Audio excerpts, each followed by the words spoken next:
Welcome everyone. We're getting our stream started here tonight. Tonight we're going to be taking a very important step for teamwork, the kind of teamwork that we use to do close air support, the kind of teamwork to be able to deconflict and work an area of operations with someone and make sure that you're safe together. Tonight we are joined with some members of Hornet School. Fett, how are you doing tonight? I'm all right, man. It's been a good week. We've had a good association with Hornet School for some time now, and you guys just moved to, I guess, individual training to, I guess, classes. Do you want to talk about that a little bit?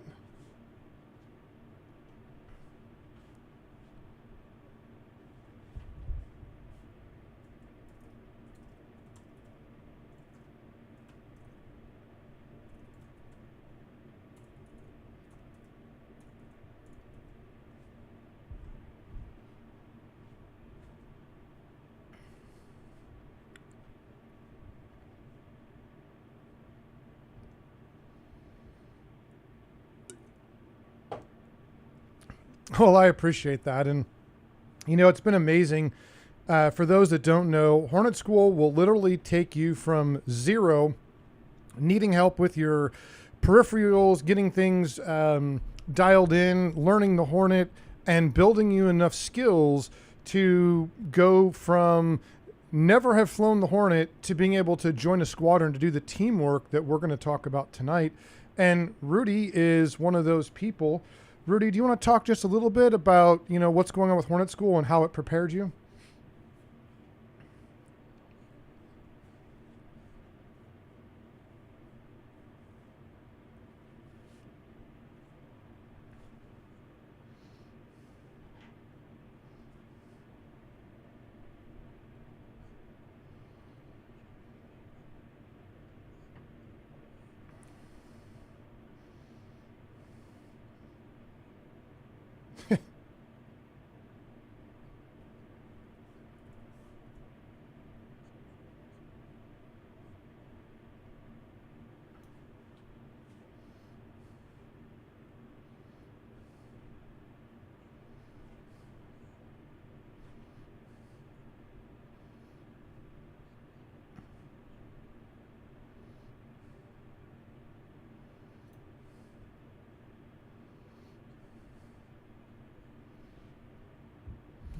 So tonight we're going to definitely get into more teamwork.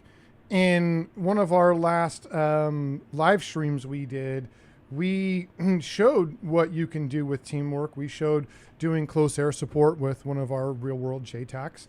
And, I think that for some people that can seem overwhelming, but from our first fam flight, which we're going to do from Fett, who is part of Hornet School, right? From our first fam flight, we dig into the basics of teamwork.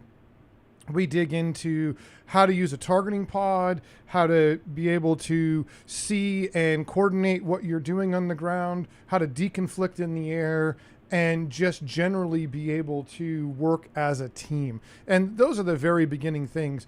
The Hornet School does a great job of preparing you for all the admin skills, which as someone running a squadron, I care more about than your bomb dropping skills. I've mentioned that before.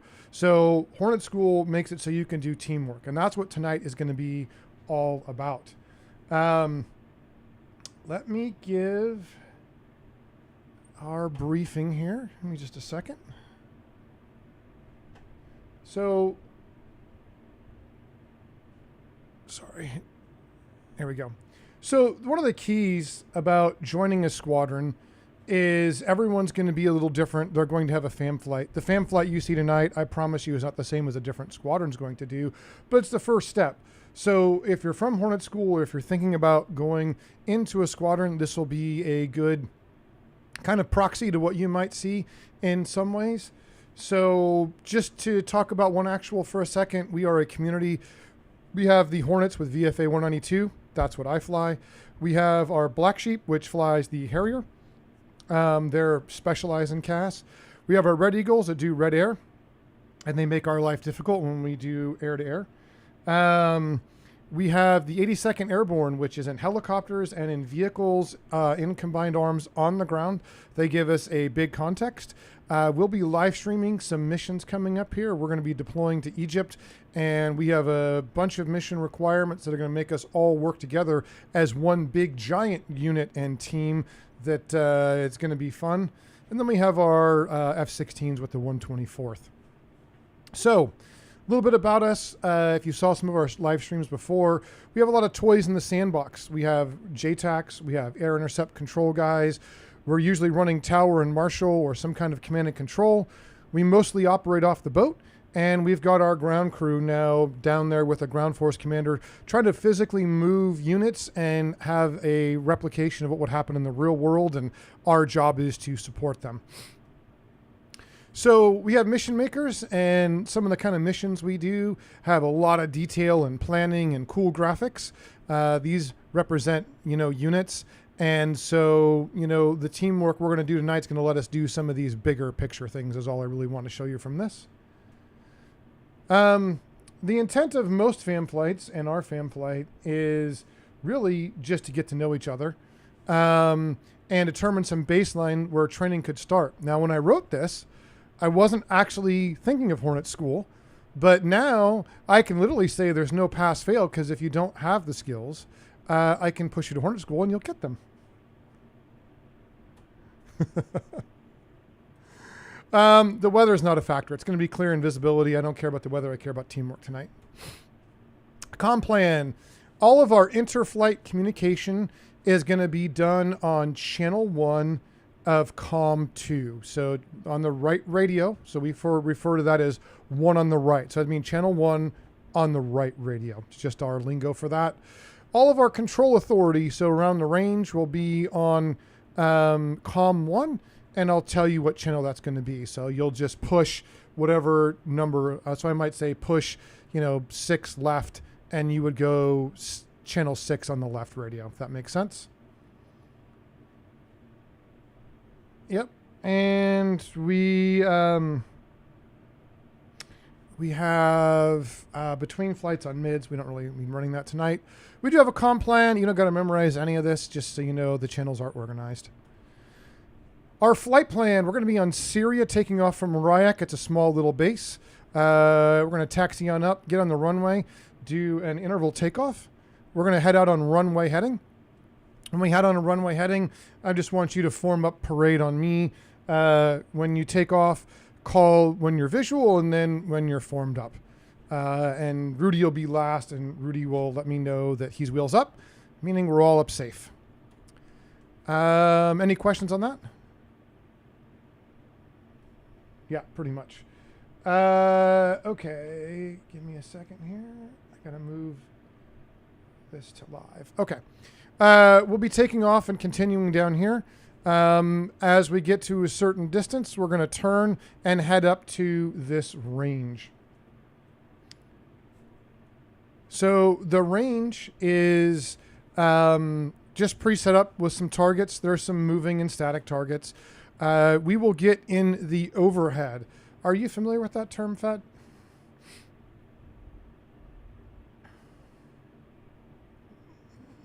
Yeah, so when you're in the overhead, you're clear to be overhead the target area. So you're not pushed off to some other area like you might have saw when we were doing close air support. And we had to be away from the target, blocked out in a sector of airspace. So you're going to be free to be in a circle. So what we're going to do is we're going to get in a left-hand circle. We're going to be flying at a given altitude, so we'll be blocked out by 1,000 feet blocks. So I will set that up so we are separated.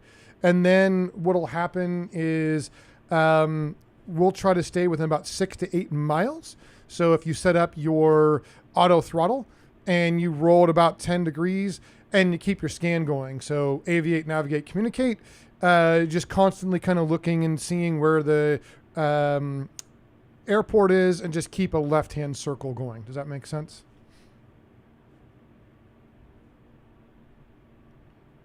F-pass. Maybe slightly over F-pass. So when we get into an AO, we want to conserve fuel if there's no threats, and we want to maximize our playtime, right? So once we're there, we're going to get established into that, and then we're going to reference a waypoint and start talking onto some targets. Any questions on that? Okay. So the mission is really range operations, but again, this is all about teamwork. We're going to do some talk-ons with using grid. And then we're going to use a couple of terms. So contact, acknowledge the sighting of a specific reference point, either visual or via sensor. So if I said, do you have contact on the waypoint? You would say contact. Yep, I see it. If I said that waypoint was your target, or we correlated onto something, which is what we're going to do, we're going to find something and discuss it. Then if I said that's your target, you would say capture. And capture is only used for specific surface targets or objects that has been acquired and is being tracked by an oddborne sensor. You would never use capture for friendlies. You could use contact, but never capture, right?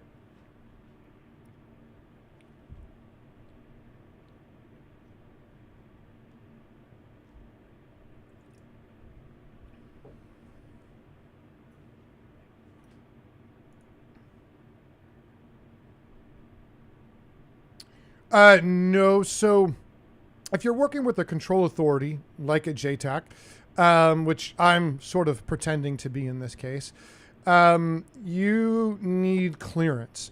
So if I say that's your target, then you are now clear, and it is a very specific handoff of both partial of the responsibility and the acknowledgement that we are going to put some kinetic energy, or not some kinetic energy, some explosive energy onto that target. We're going to destroy it.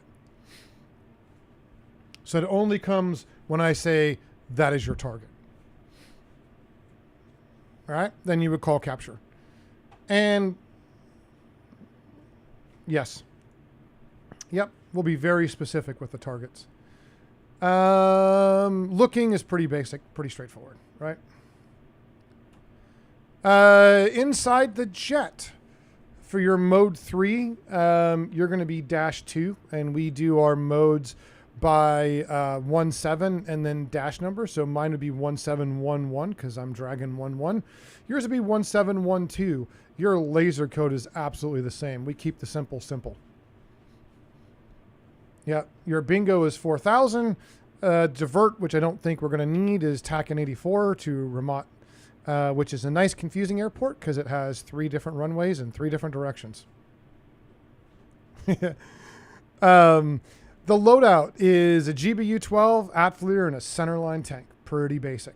The reason we want that left-hand turn is to keep the ATFLIR looking at the targets on the ground. Just to make sure we're on the same page, parade, you're going to put your missile tip to my star and bar, about 50 feet. It looks something like this, though if you're really close, you can't see the burner cans. Right? So you're just trying to get the star. What was that?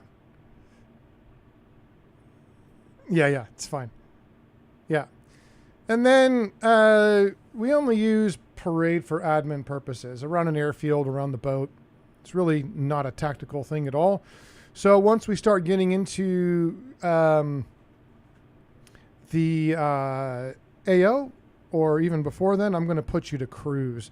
Cruise is wingtip to nose, and it's anywhere from 100 to 1,000 feet, and it looks something like this, right? Now, the benefit of this is that cruise gives you freedom of movement left and right. That means if I'm making a left-hand turn, you can cut to the inside to save fuel.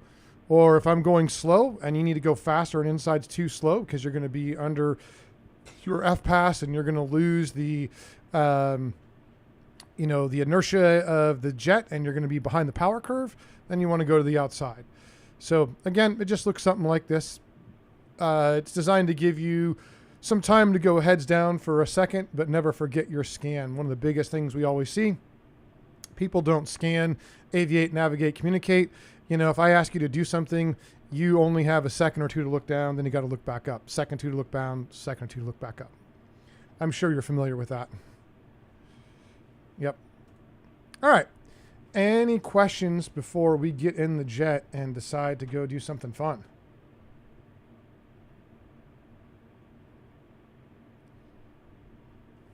Are you feeling nervous?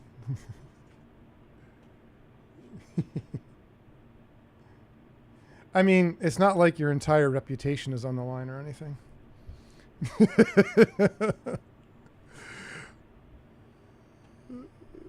Yeah, we'll know why. It just blew up. All right, so we are all set to fly. We are in the server. I'm going to transition over.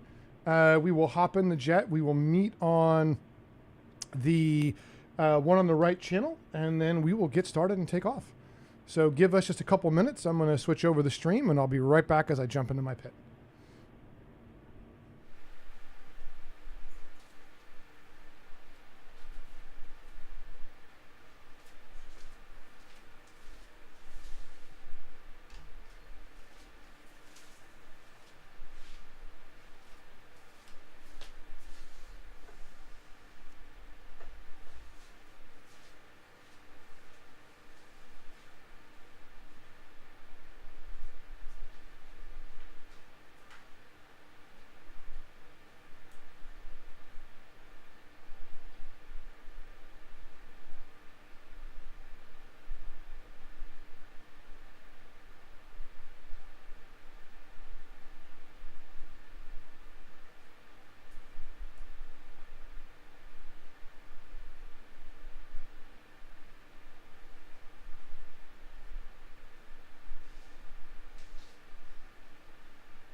Okay, I'm back. Hopefully you guys can still hear me. If there's any audio issues, let me know.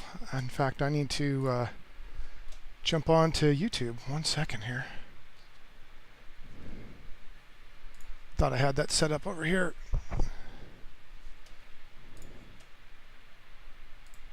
For night, for good mic. All right, I am back. There we go. Yep. Better. I forgot to get my YouTube up so I could see chat. Give me 1 second here.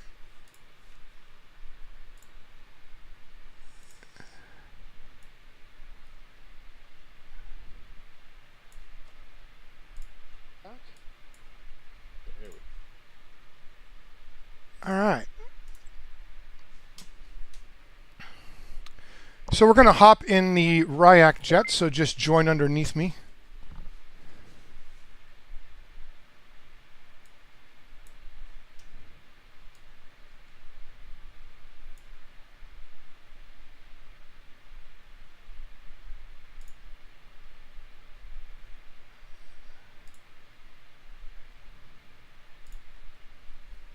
Can you guys still hear me? Mm-hmm. Sir. Very firm. All right, just checking. We'll get up Start here. you. Oh, yes, I forgot to warn you. It's the only time we ever do a hot start. I should get rid of it being a hot start. I really should. I really should. Well, the game's paused. I'm like, why won't anything I work? was doing the same thing. I was like, what the hell's Oh, going on is with it this? paused? Yeah. All right, all right. I was about to be like, what sort of sorcery is this? I can't turn up my console. Is that just a regular pause button? It's been so long. Is that how I unpause it? I have no idea. No pause. I think if you just hit escape, there should be. I think it says resume. It's been forever since I've done a mission, though, so don't listen to me. I don't think that did it. I think we're in trouble here. Like Hold on. Right control P or something like that. I think it's actually the pause button, and this silly keyboard I don't think has that. Oh, this is a tragedy here. Mine doesn't Got our have feet. one either. There's got to be a hotkey for that. So I'm gonna adjust the controls. Here, Hold on. I do it. No, Try it. My pause button. Do anything. This. My pause button is not authorized around here.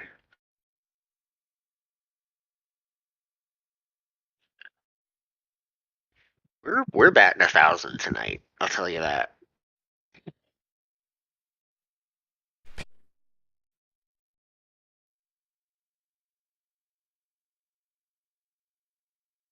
I mean, it is, but like it's not working for me. Maybe your account is more special. I rebound it to something and tried it. No, because I don't think this is like. I think this is like the server paused, not the game paused.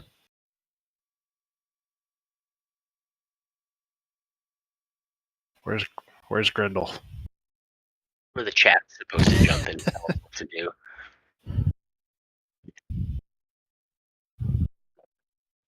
What good is chat if they're not there for technical support? I ask you.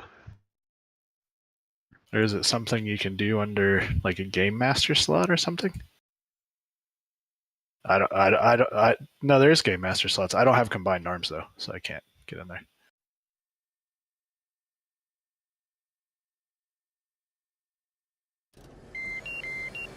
Oh, something happened. I heard a thing.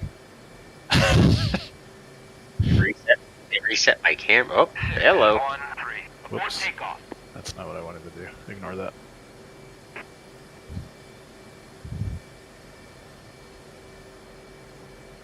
Yes. We've crossed the hurdle, let's put it that way.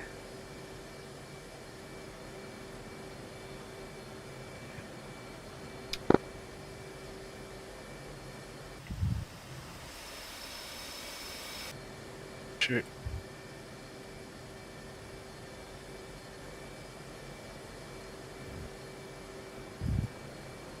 Set those laser codes. Let's not make that mistake on live stream.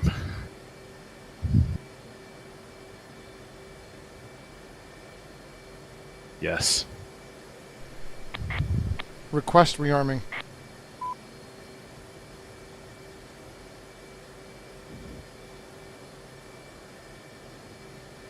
Yeah, that would have been embarrassing. Yes. Good effects on target.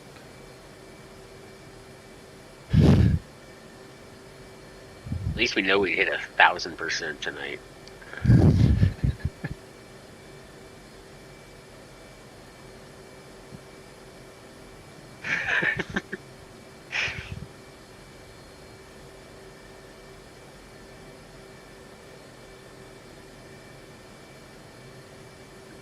Working through issues is like 25% of DCS. It's true. Request refueling. Request rearming. Copy. Was it Ice Pops that saved us there? Nice.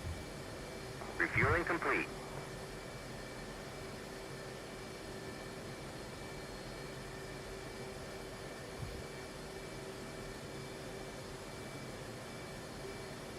You're welcome. Yes.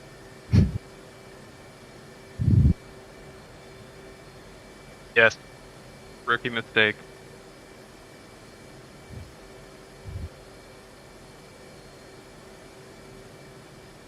Have fun. Rearming complete.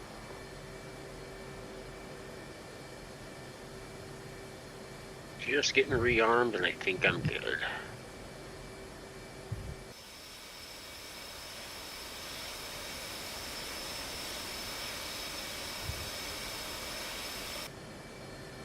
Request rearming.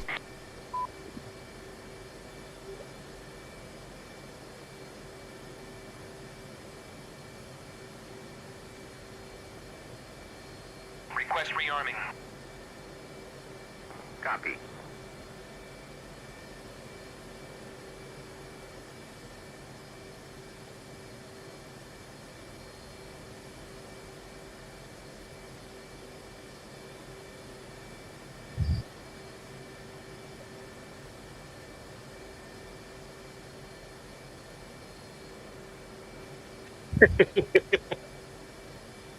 Oh, you act as though I have pride.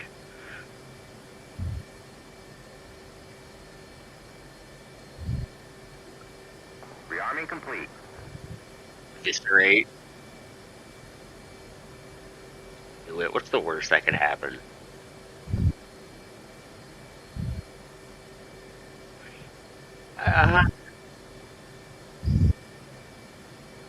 That's why I say I don't really fly real tight parade. I love that you're flying the Hornet School livery over there, Fett. Oh, you know I am.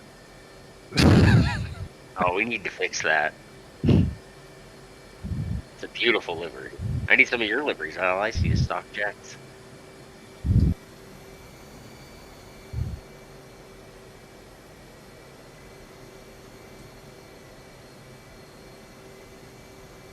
Absolutely.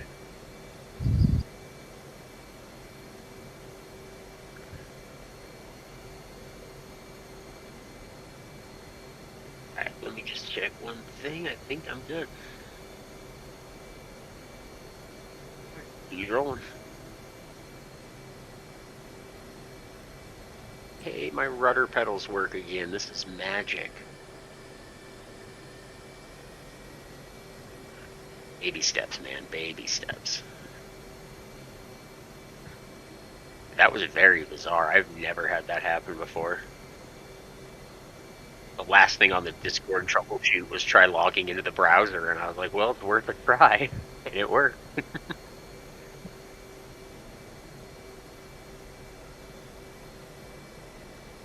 The only problem is through the browser, my push to mute buttons don't work, so you'll probably hear my radio calls through Discord, which I apologize for. Yeah. Off. Yeah, so apologies in it.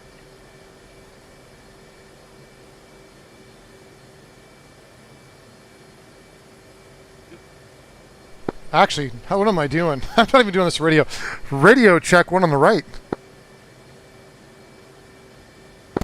William and Charlie. Charlie. All right. 2 on the left, and let me know when you guys are ready. Are we gonna mute up on Discord or no? Okay.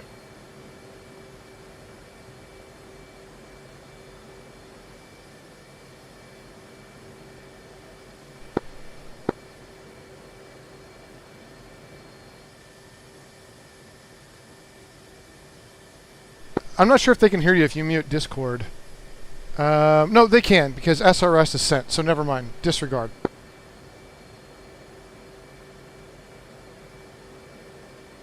It's We're been... on 2 left and 2 right, correct?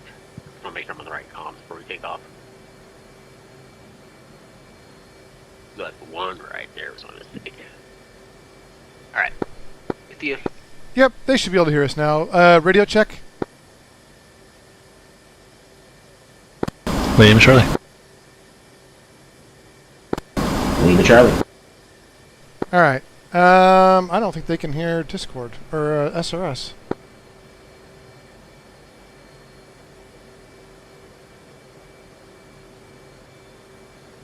We can try to just be disciplined about SR or about Discord. No, I think they can hear. They should be able to hear. It's just showing up funny.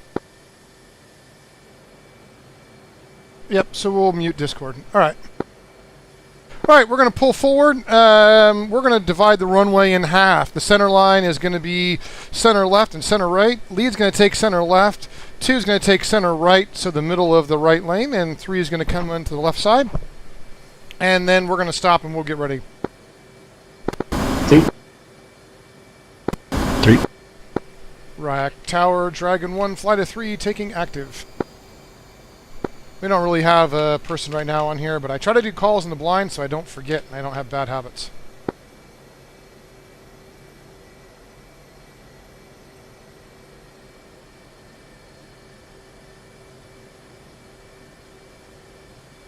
All right, and Fett, line up with me like you would in parade. Obviously, at distance, just get that wingtip to the stern bar. Makes us look pretty. And since all the girls are watching, we got to look pretty.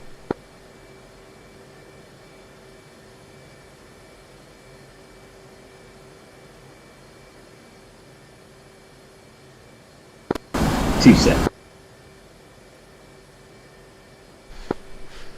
All right, we're going to do interval takeoff. That means we're going to, when I say run them up, you're going to put the brakes on, run them up to 80 RPM. Let me know when you're set by dash number, and then I'll say 1 rolling. 10 seconds after I roll, each flight will go in dash order. Any questions? Two's ready. Three's ready. All right, flight, run them up.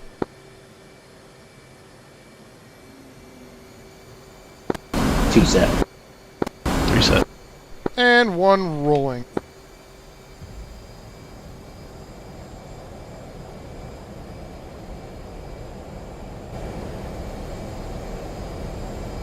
Two's ready.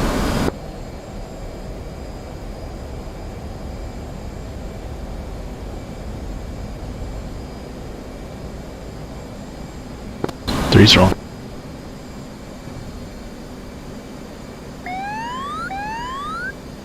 All right, lead's going to be on runway heading about 275 knots.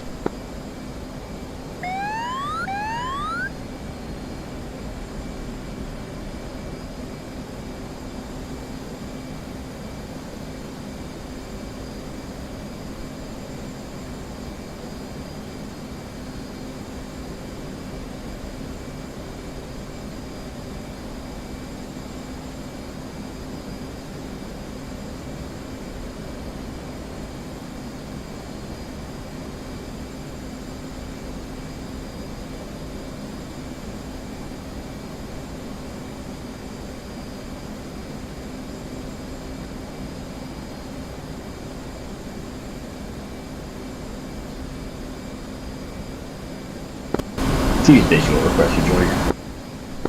Clear for rejoin on the right.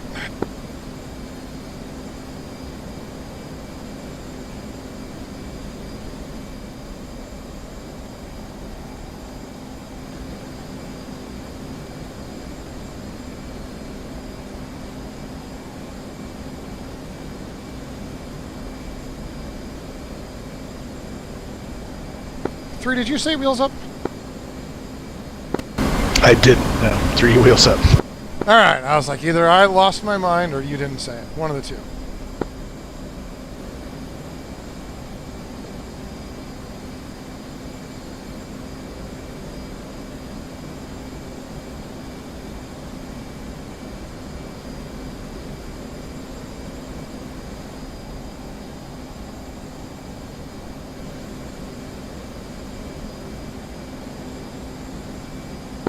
Three's got visual.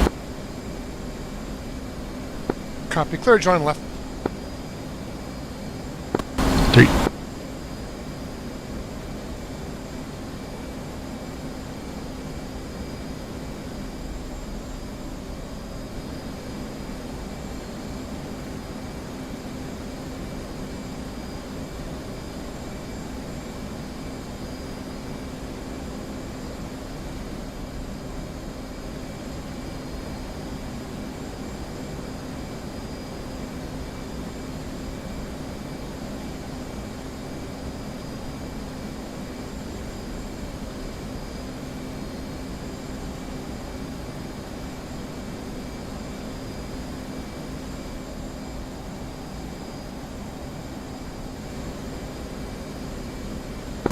And two set right.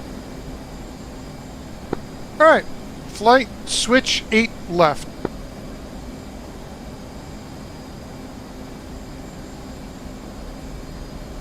Three.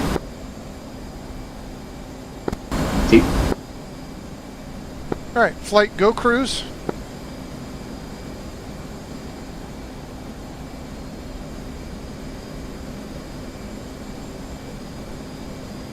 And fence in.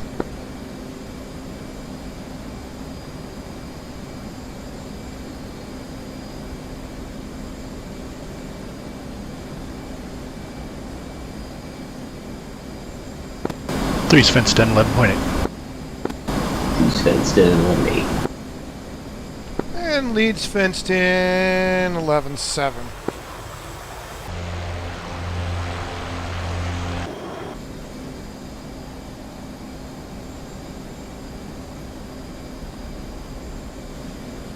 Uh-oh, Fett.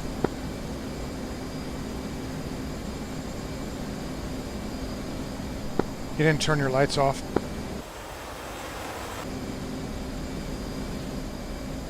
I don't think my switches are working properly on my thing. 1 sec.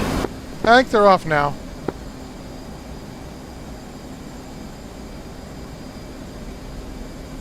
Yeah, my gear didn't come up either when I took off, so I'm figuring out to do everything manually. I think it's how fast you hit it. I think sometimes DCS doesn't like it if you hit it too fast. I think there's actually an adjustment for that. Alright, we're going to level off right here. And we're going to slow down to F-pass range.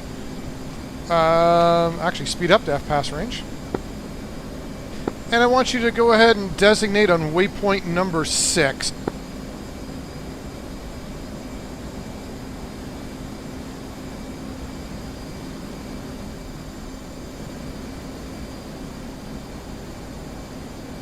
And we're going to make a left-hand turn into the target. 2, 3. So this is where cruise is nice. You can go inside or outside. You need to keep visual on 3. 3 and cruise should actually be the same kind of situation from me to you, except for double the interval, meaning he has the freedom of movement and so do you. So it's up to you to stay where you are, but as a reminder, this is one of the joys of cruise. It gives you that option.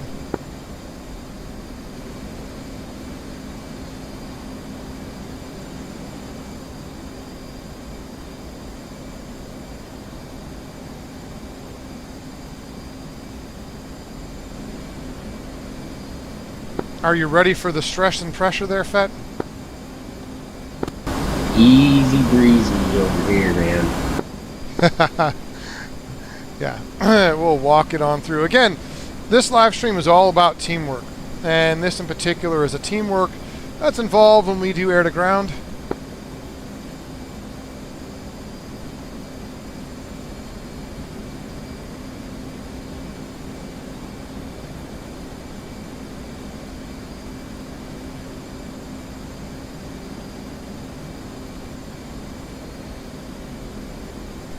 Alright, so here's what we're going to do. We're going to turn on into the AO. When we get to the AO, we're going to separate by altitude blocks. So at 20 miles, 2, I want you to descend to 20,000, and 3, I want you at 19,000. Again, we're going to get in the overhead and do a left-hand circle. 2, 3. And by dash number, let me know when you have contact on waypoint 6.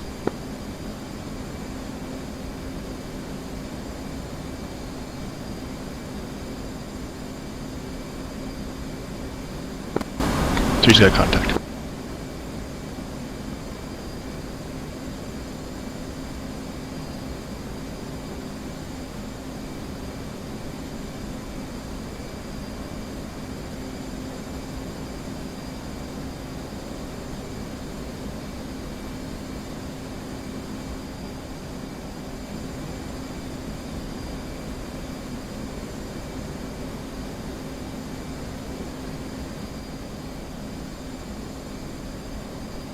Do you have contact on waypoint 6?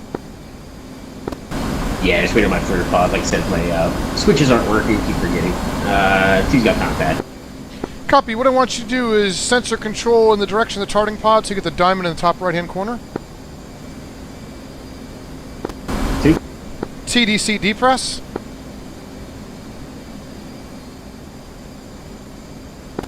2, And sensor control in the direction again so you get the scene mode where you have the diamond, we have the staple kind of top and bottom. 2's with you. Alright, so what that does is that's a very important thing to overcome bugs in DCS. So again, whenever you capture or contact a waypoint, sensor control in the direction, TDC depress, and then sensor control in the direction again. Because once we slew around, if you don't do this, there's a risk it'll go back to the original waypoint and we'll lose all of our correlation. Good to know.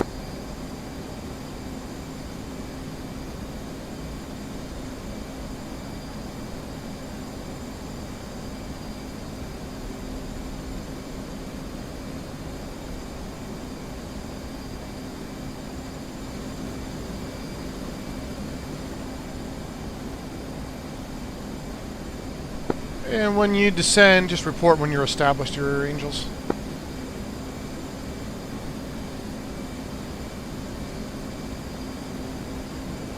For those watching the stream, He's established Angels 19. this is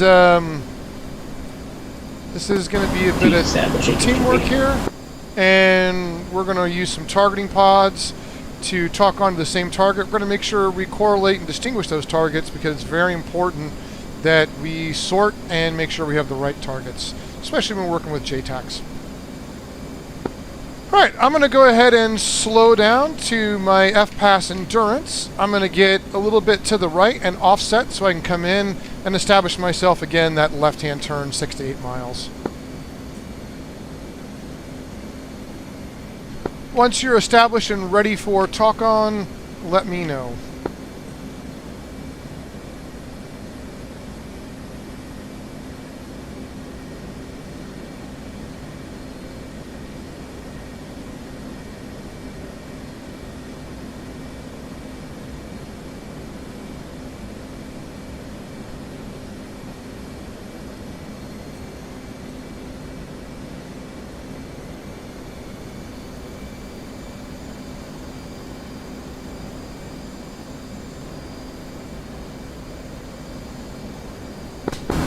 He's ready for talk-ons.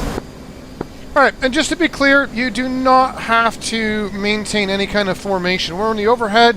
Your number one job is to maintain your block and distance. So we're giving you the freedom to not have to constantly scan, aviate, navigate, communicate, but all you need to do is make sure you aviate, navigate, communicate within your block and around the target. So you don't need to stay with me, just stay around the training range.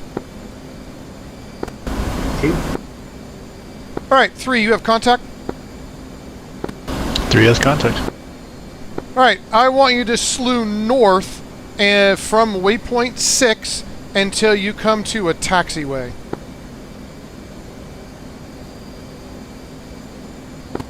Three's contact. 2 contact. All right, on that taxiway, probably within about 100 meters, I want you to slew west along that taxiway until north of the taxiway, you see a ramp with 6 vehicles in a front-to-back configuration. 3 contact. 2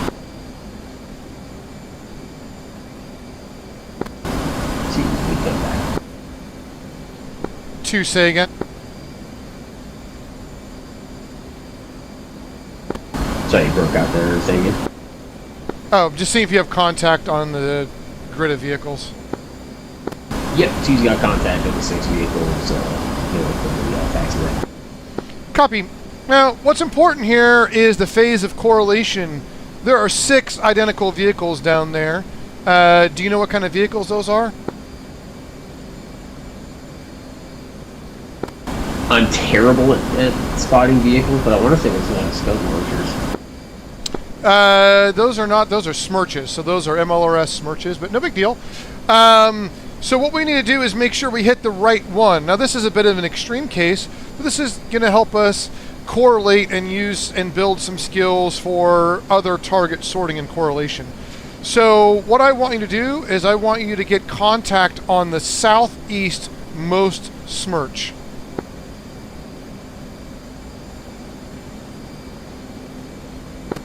Use contact. All right, so this is an important phase of correlation. There's a lot of targets down there in a very, very small proximity. So we want to be able to distinguish and understand these targets and how they differentiate from other ones. So I'm going to give you an example as we start. So I would say that my smirch is facing south. There are no other smirches to the south or to the east. Does that make sense to you? Yep, that tracks. Right. So what we want to make sure is that we don't hit the other vehicles that are down there. Again, this is just a phase of correlation. So that smirch on the south.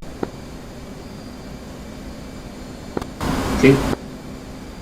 3, I want you to make contact with the northwest most smirch on that grid.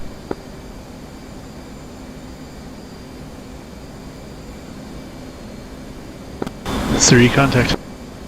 And can you describe for me that vehicle's orientation in relation to the other vehicles?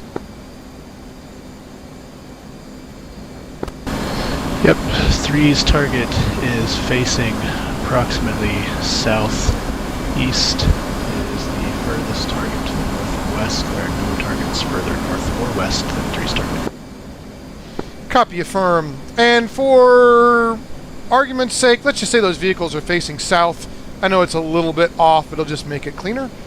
That is your target.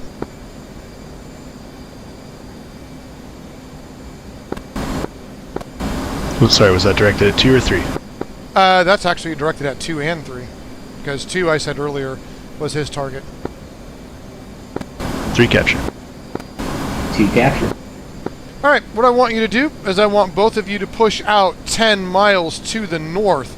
I want you to set your course line on 180.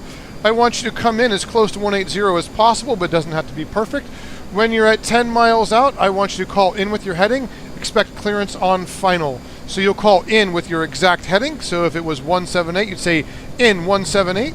And when I say cleared hot, then you are clear to drop ordnance. 2. This is 3, looking for a clarification on targeting from a different angle. The 3x3 grid of targets appears to be slightly off axis, north to south, which suggests that it's not clear to me what the furthest northwest target is, actually. Can we talk through this? Absolutely.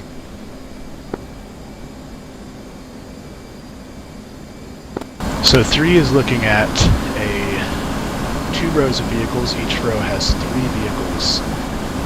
Can we confirm if my target is in the middle of the row of 3 vehicles, so mini row of 3 vehicles? Negative. Your target is the farthest to the west and closest to the secondary parking lot where it looks like there are other small vehicles, non-military.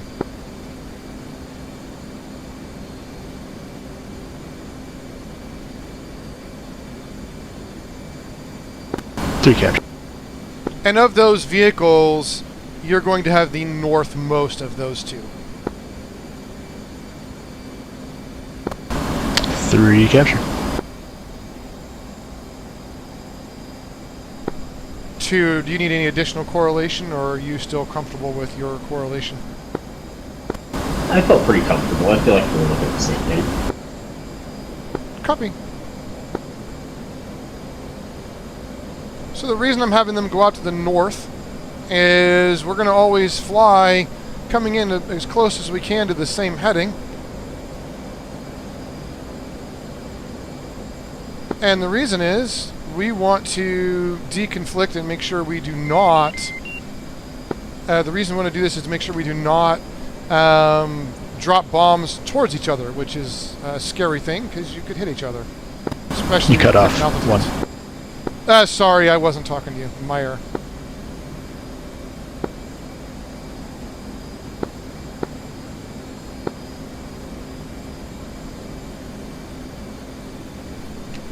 So now what I do is I drop a bomb right next to both of their targets, and it's just a little bit of a essay 3's IP check. established.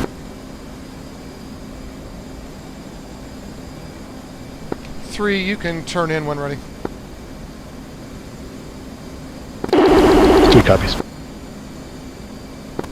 2 is inbound 180.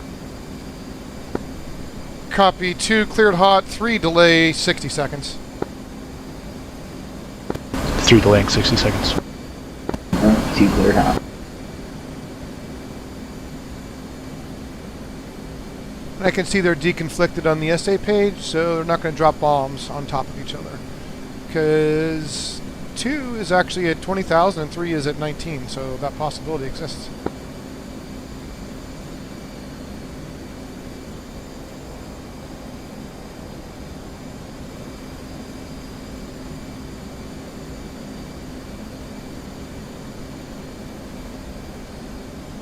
Oh, I'm a silly boy. I forgot to arm my weapons. Wow.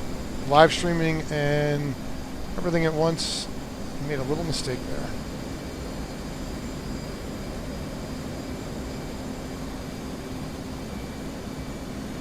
Oh, and 2, when you're coming in for a bombing run, you don't have to maintain FPAS. You want to probably have about 350 knots, so you can give the weapon some kinetic energy and you have the ability to maneuver in case you're to be shot at. 2. 2's pick up. 3's in 190. 3 cleared hot.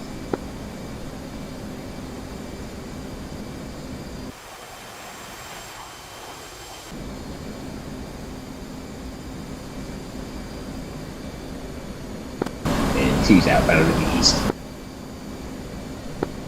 Copy 2. I want you... Stand by.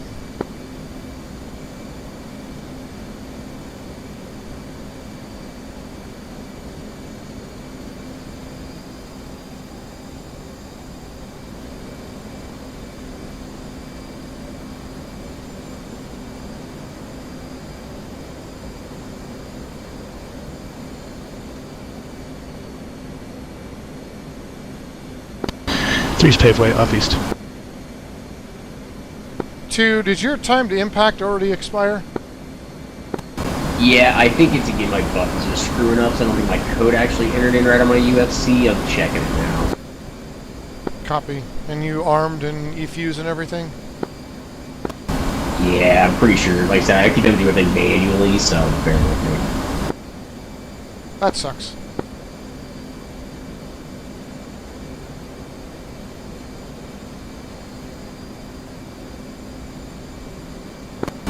Three reports good effects on target. Request return to overhead. 2, confirmed. Negative on overhead. I want you to go ahead and strike the next smirch directly south or in front of your last target.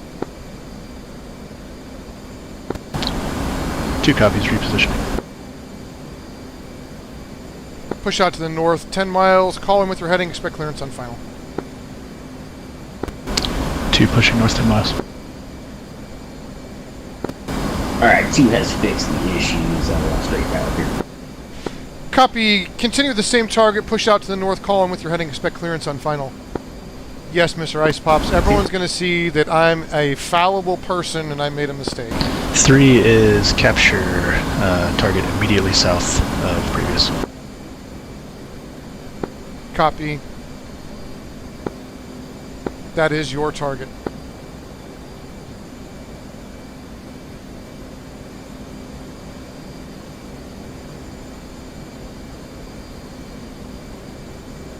Well, seeing as how he made a mistake, now I can redo what I intended to do.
Three's IP established. Copy, you're cleared for inbound. they're still at their blocks. It's very important for deconfliction.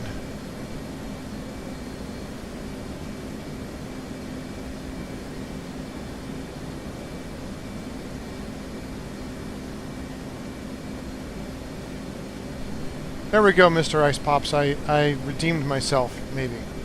Sort of. Not sure.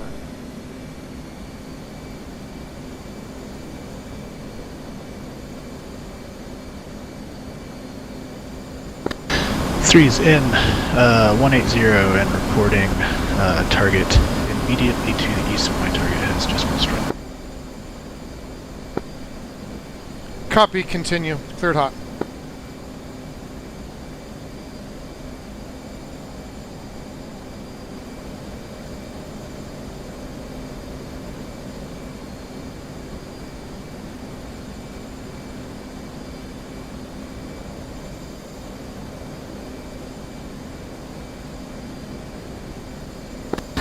Three, paveway off east.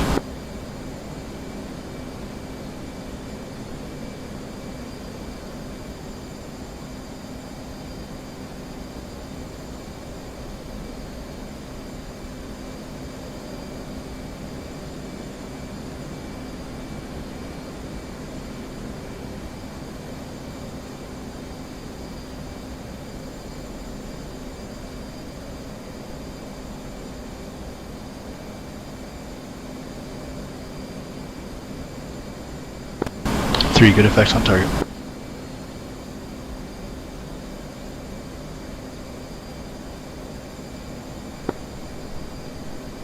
Lead copies and confirms.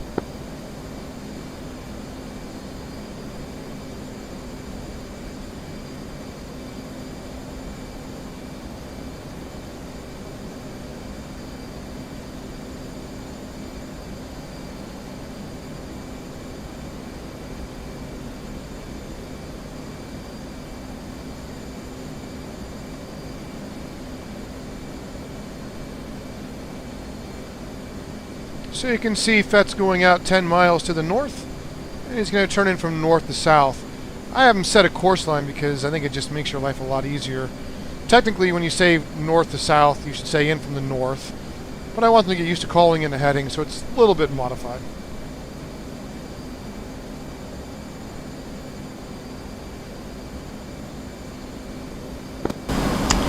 And this is three. Do you want me back to the IP or back into the overhead? 3, go ahead and establish in the overhead. And actually, stand by. I want you to stay Alpha 6, just so when he makes his attack run, he doesn't come over top of you. 3, holding Alpha 6. For those that don't know, I'm basically turning this into a keyhole, which means this point down on the Alright, ground. 2's inbound hot 17. Cleared hot. And for the record, you just say in with the heading. Yeah, I realized it as I was saying it, my bad. It's alright. Anyhow, so this point here, you would use as a reference to go north, south, east, and west of it. So right now, you can see that we are basically west about 240 of that target. And I just asked my Dash 3 to stay Alpha 6 to basically stay far enough away that he would not be dropped on. Though I think I should actually push him. 3's established Alpha 6. East. I should have given him Bravo 6. And 2's outbound east. But I can see they're deconflicted.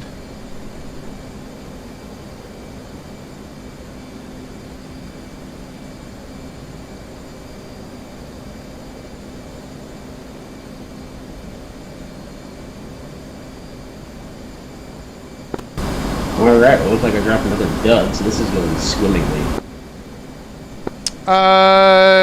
You made sure you were E-fused and on auto? And your laser was on? Yeah, double check everything again.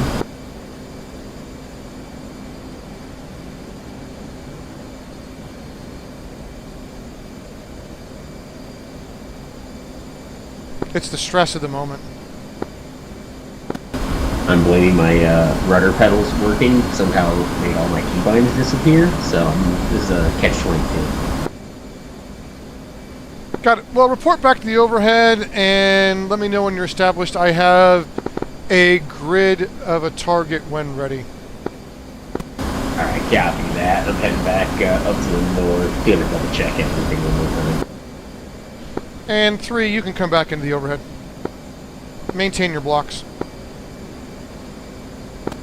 3 copies, returning overhead, maintaining block 19.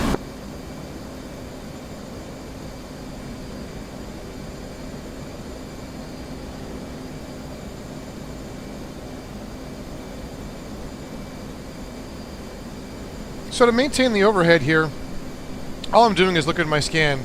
So I'm about 6 to 8 miles, 5 miles is fine. If you were 9 miles, it's okay. The most important thing is that my targeting pod that's on the left side of the jet here, which I'll show you, is always facing down there. When we're clearing the overhead, we get the luxury of constantly tracking a target. When we're pushed off and have to be in a different area, you don't always get that luxury.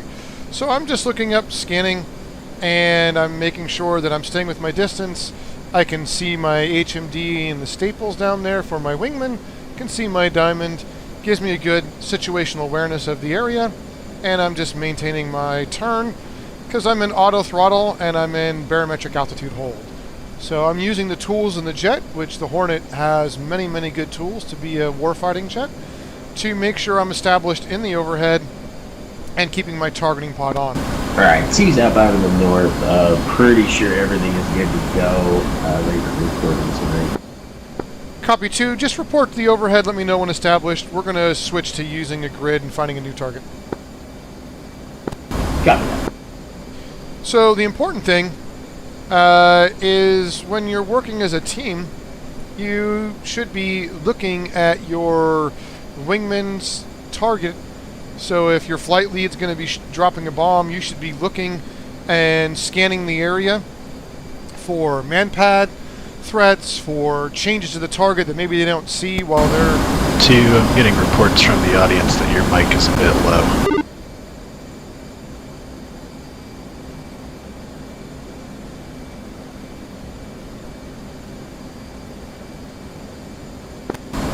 Two, did you copy that on mids, which I accidentally triggered?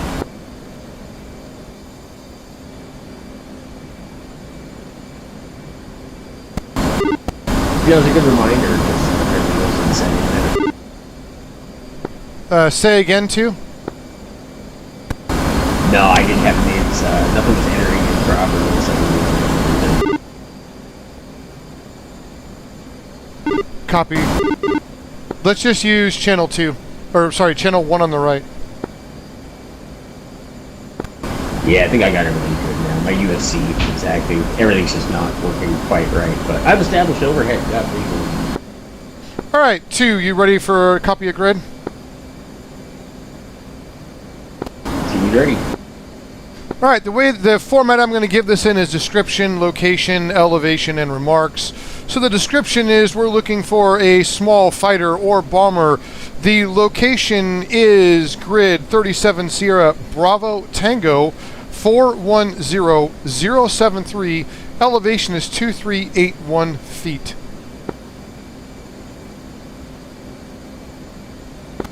Alright, T says we're looking for a fighter. Coordinates Bravo Tango 410073. Elevation 2381 feet. Copy, readback's correct. The report is that there are multiple of these in the area. Check the area, report back what you find. 2.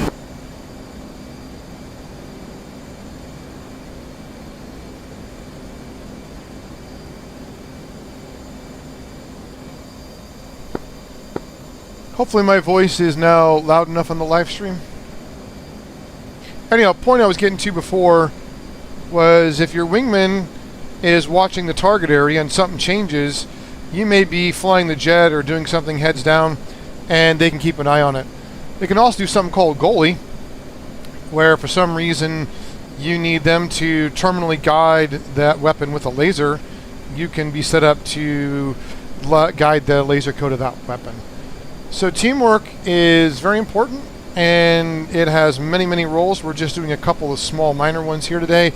Basically deconflicting, sorting targets, working the targeting pod with direction. Now we're getting into some grid work, and then we're going to do some coordinated attacks at the end. 2 has contact on a fighter suit just on those coordinates. Copy. Check the area to see if there are any additional. Report back what you find. So oftentimes we may get an investigate tasking to go look at something. Yeah, 2 reports upwards of 6 or 7 fighters to the northwest of that fighter's position. Copy. In what direction are the fighters facing? Correction, I believe I said northwest or northeast, and the fighters are facing to the northwest or so.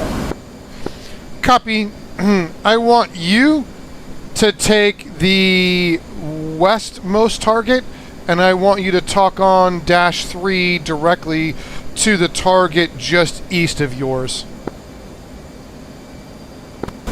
2 copy. Alright, 3. Let me know what you need from me. We'll talk you on what you need the coordinates. -3 has coordinates. Currently staring at a fighter. There's several vehicles in motion. Driving past that fighter appears to be 8 vehicles. Yeah, so if you look at the road, those vehicles are coming down. Look up to the northeast of there. Just a few hundred feet, and you'll see another fighter parked facing the same direction as my target to the northwest. 3 contact. And just make sure you're using one on the right, not mids.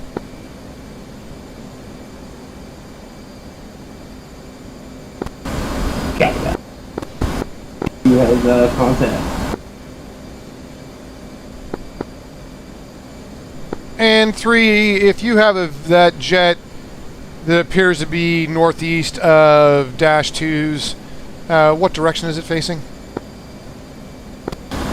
3, jet appears to be facing approximately northwest. Copy. That jet is your target. 3 capture. And 2, confirm your capture on your target. 2 confirms capture. Copy. 2 and 3, push out 10 miles to the north, call in with your heading, expect clearance on final. 2. 3. So again, the entire goal here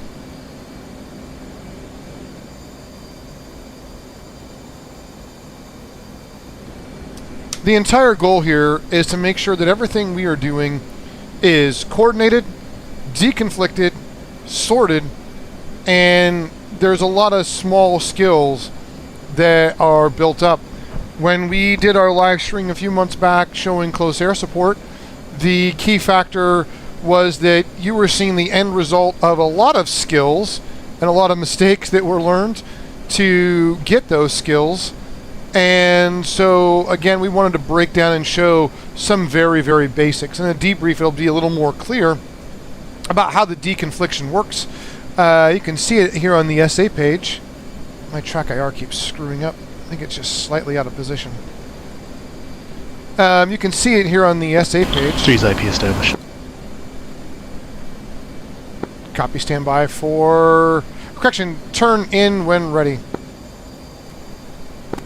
3, turning in. You can see here on the SA page that they are deconflicted, both vertically and laterally right now. So I can clear him in hot. I don't have one under the other. And in fact, the lowest jet's going first, which makes it even better. And I'm assuming that the -2 is going to pull out here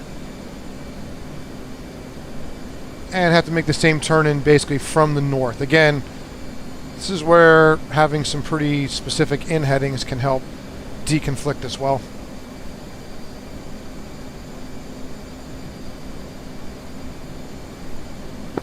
Three's N180. 3, cleared hot.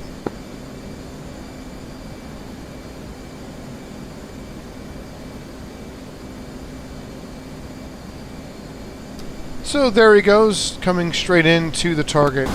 2 is IP established. Copy. 2, you're clear to turn in the next 30 seconds. 2. Again, I'm giving a time element of deconfliction. They already have pretty good time delay. We're going to add just a little bit more room for error. If we were in a rush, we could certainly compress it or even do simultaneous impacts.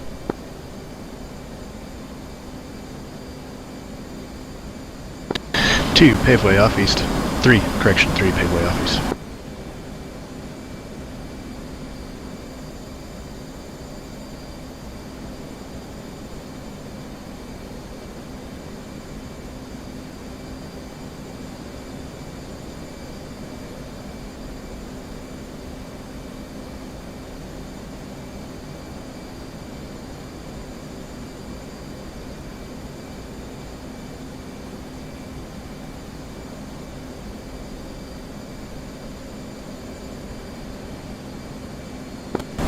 Three reports good effects on target.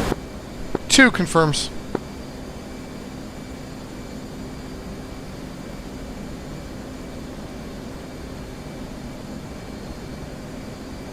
Correction. Did I say 2 confirms? Wow. 1 confirms. 2, you're getting a bit far out. Go ahead and turn in.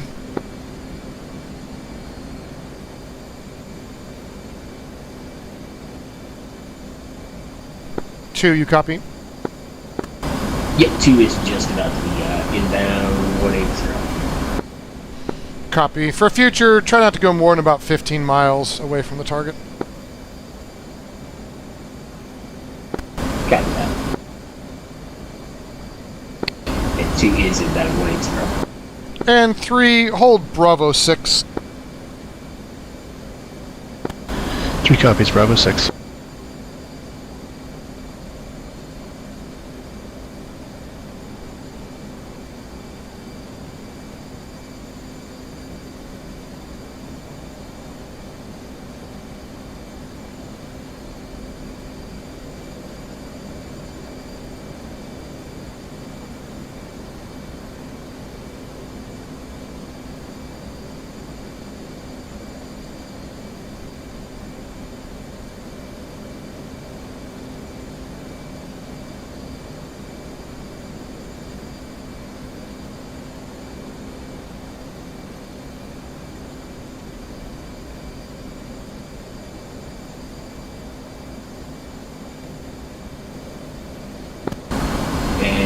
Just want to confirm it's 2 clear hot. Oh, yes, if you... Did you call in with your heading? Yeah, it's inbound 180. Cleared hot. Sorry, I must have been daydreaming. All good, buddy. Just want to confirm. I was just testing you. That's it. I was testing you. Good save.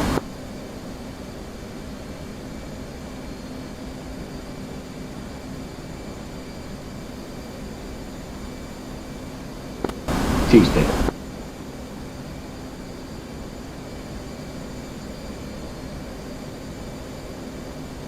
And 2's outbound east. Copy. 3, report back to the overhead. Report when established. 2, once your target's shacked, go ahead and report back to the overhead. 2.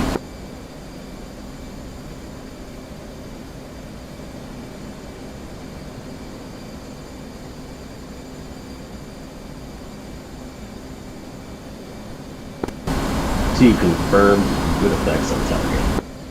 Lead confirms. Let me know when you're in the overhead. 2.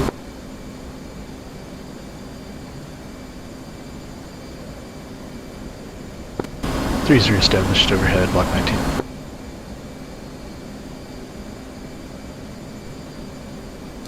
Alright, for those watching, what we're going to do now is we're going to do coordinated attacks. We're actually going to hit all 3 of these at the same time. It's kind of the crescendo of teamwork here, kind of building up from everything we've done.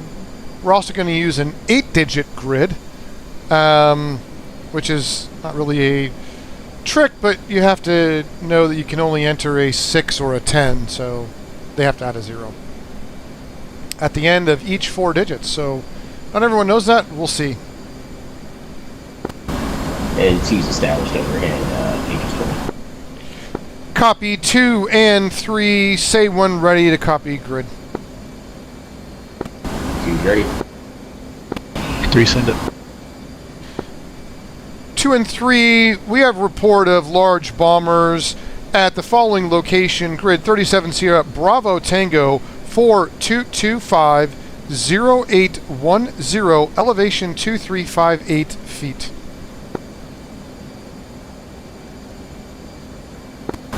Alright, 2, this says, look for bomber, got Bravo Tango 42250810, elevation 2358. Good readbacks. 3, go with readbacks. 3 reads back looking for a large bomber, location Bravo Tango 42250810, elevation 2358 feet. Readbacks correct.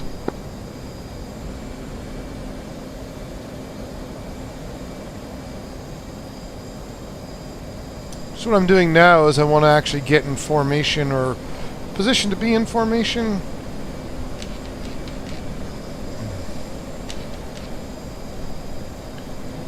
With my -2.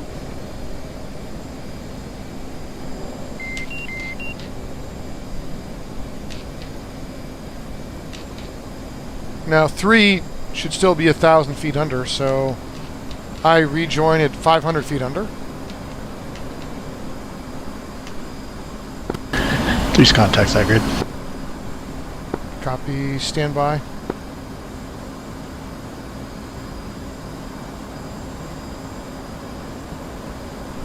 Tube, say speed.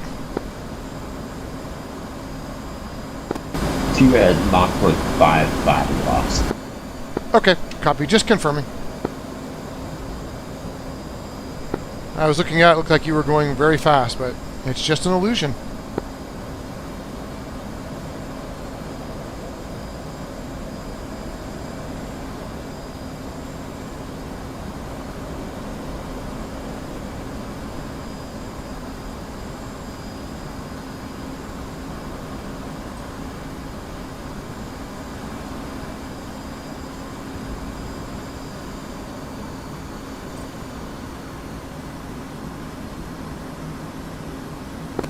Alright, 2 has contact on bomber. Copy, can you describe what you see down there? Yeah, the bomber looks like it's pointed to the east, southeast a little bit, sitting on, one moment. Sitting on a taxiway, it looks like behind another bomber. The bomber is behind it as well. Copy, and which direction are these bombers facing? The bomber in the rear is facing pretty much the south. The one that I locked onto is facing to the southeast, and the one in front of it is also pointing to the southeast. Copy, confirming 3 bombers down there.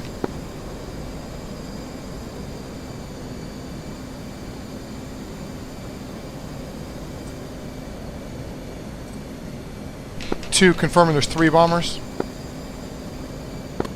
Oh, apologies. Yeah, 3 bombers by my side. Copy, and break 3. Does that confirm with what you're seeing? Affirm.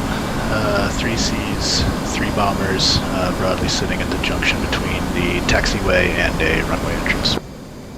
Copy, break -2. The bomber closest to the runway will be your call contact.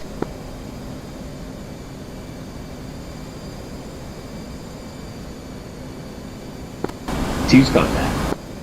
And 3, call contact on the bomber that is facing the same direction but directly behind 2's target. 3 contact. Copy. 2 and 3, those are your targets. Lead is going to take the 3rd bomber to the rear. 2. 3 capture. 2, confirming capture. 2 confirm capture. Copy 2, look to your right. Very nice. Alright, so here's what we're going to do. We're going to do a little bit of teamwork. I want you to calmly and smoothly push out 10 miles north. Don't worry about flying too much with a wingman. I'm going to push back to a cruise position so you have plenty of room. And just push out to the north and report when we're established there. Copy? 2. 3, I want you to form up on me in cruise as 3. 3, copy and visual. Copy. So the plan is here, we're going to all come in together, we're going to be separated, we're going to do some simultaneous impacts. Follow your line and what you need to do, offset as you need to. It's a little cleaner with 38, so with 12s it'd be a little more mindful. But this is kind of a crescendo of teamwork, getting simultaneous impacts with 3 jets on 3 targets.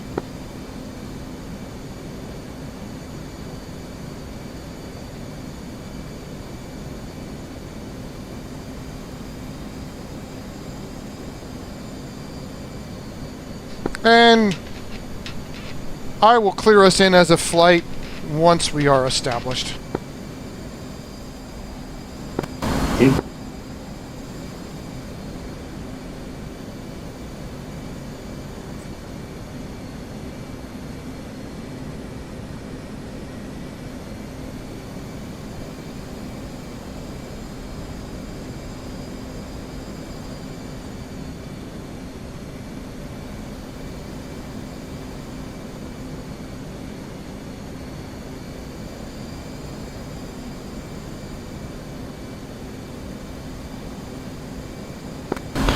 Two's established cruise.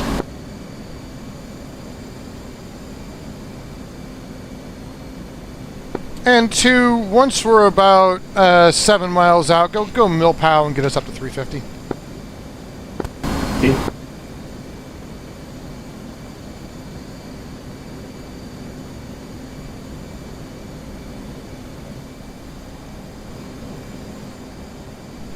3, I have visual.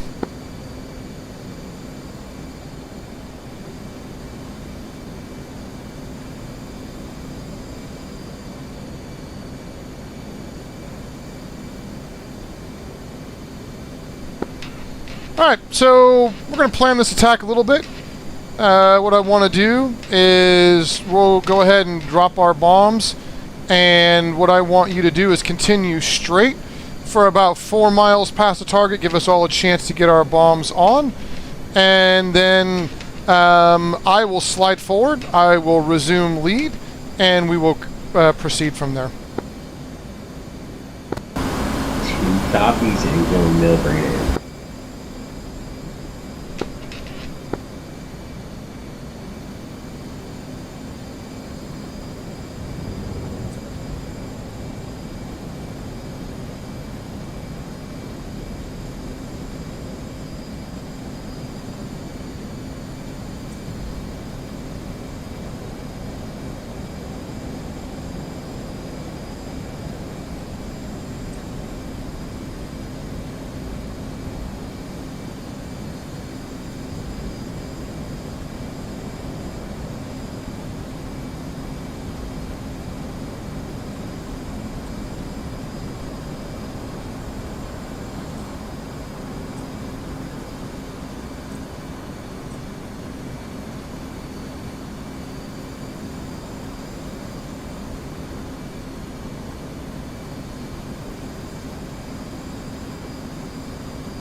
She's got 3 copies in the box. 1.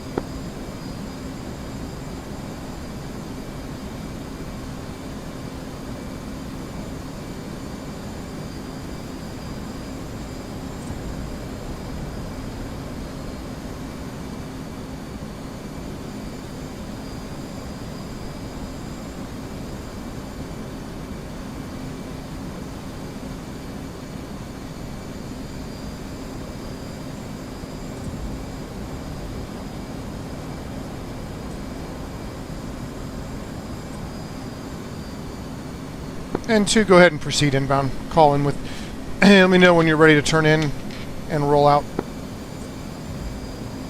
Alright, so you get ready to roll out.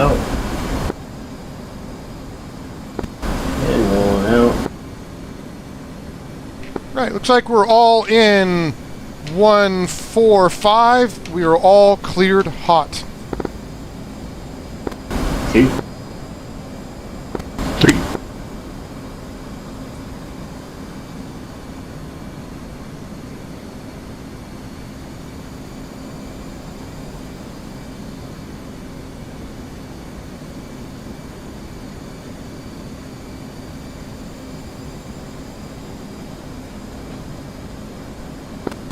Two's pickle.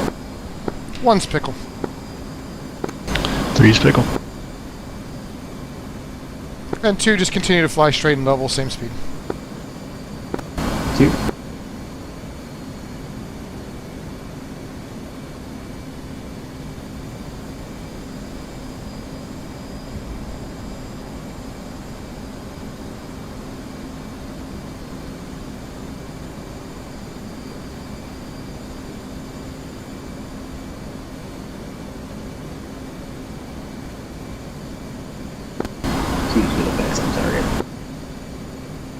And lead has good effects on all. Good job. All right, lead is going to push forward. And 2, let me know when you have visual on lead. 2.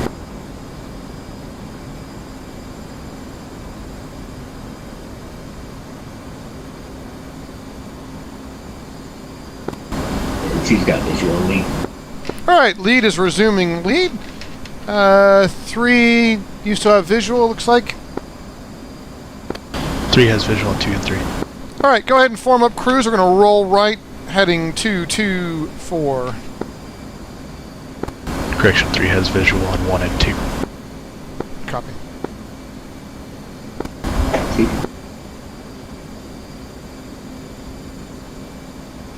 Now that the teamwork's done, we're going to go back and do a little bit of form flying.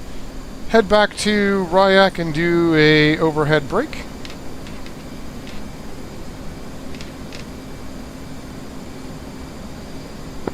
And flight fence out.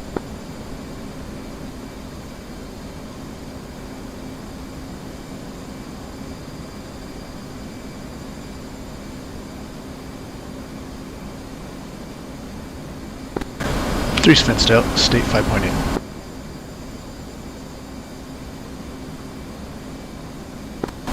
Two's fenced out, 5.7. And leads fenced out 5-3.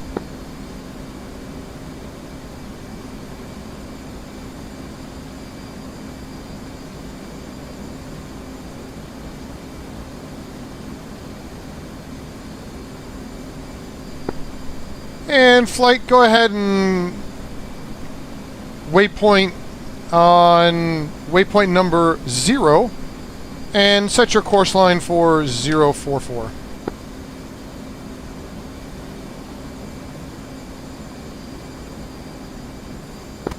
Two. 3. And two's visual, of course, you're George. Yeah, you're clear on the right. And in cruise. Stay cruise. We're going to descend and begin our turn back down towards the airport. 2.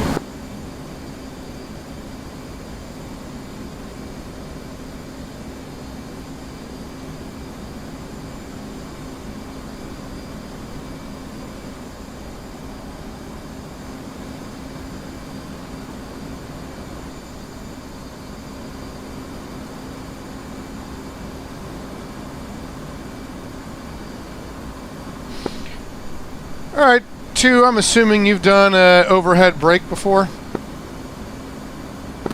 You know, I'm vaguely familiar with it, but I'll go ahead and give it a good old college try today. Well, let's make sure we're on the same page here, because that's always important.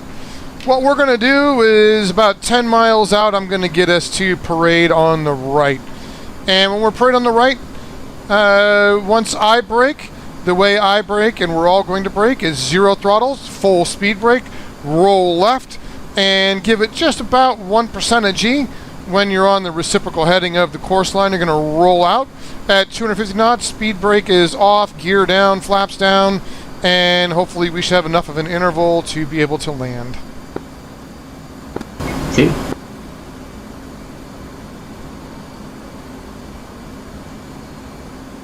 We're going to have a 10-second separation between us. It's a little bigger than normal, but we haven't done it before as a group, and we want to give ourselves a little bit of room and not force time compression. So we'll just make it nice and easy.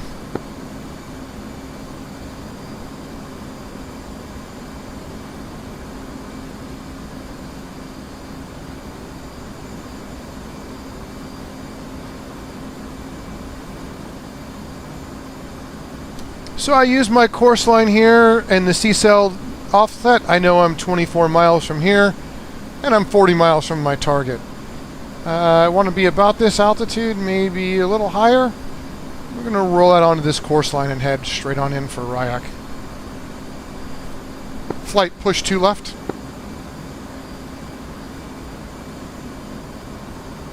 Three. Bingo. Keep going too loud.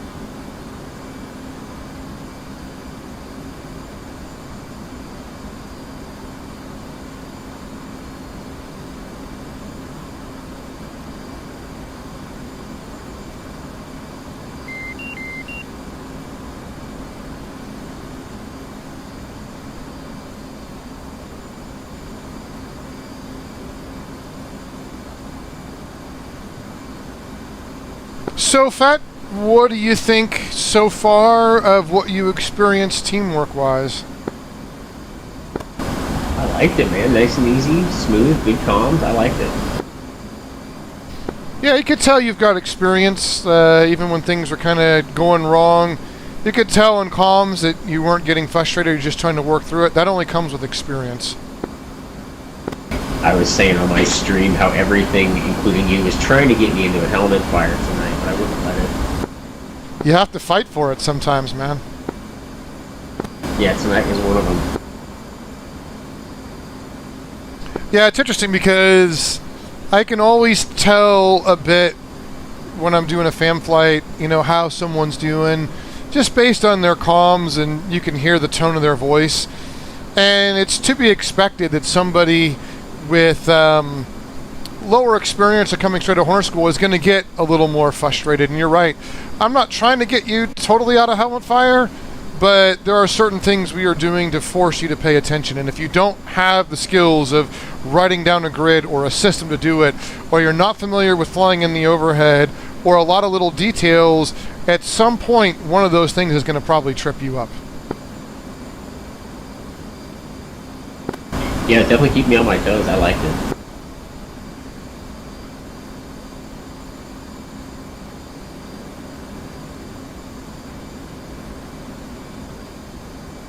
Yeah, well, again, we're trying to show teamwork, right? We're trying to show what it's like to have teamwork and, you know, the coordination it takes and all the little skills, because there's probably, you know, 100 little skills you have to use to do all the things we were doing tonight, right?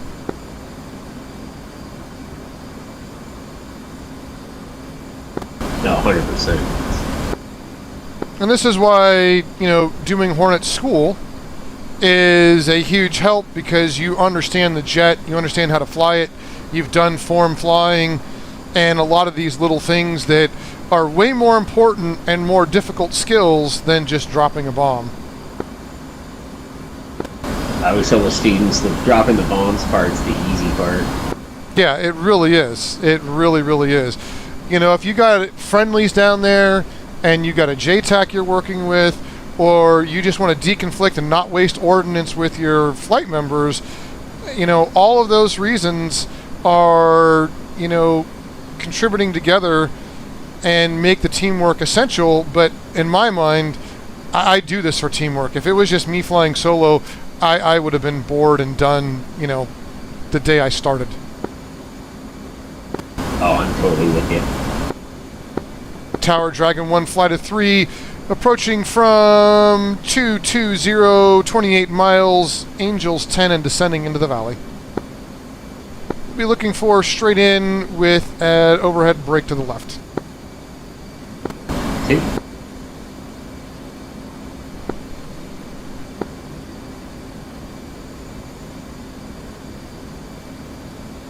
They try to work us around the clouds, not push us into the clouds. They're small, but I still don't want you guys have to be in the clouds and lose visual of me. That's teamwork. It is. It's flight lead's responsibilities.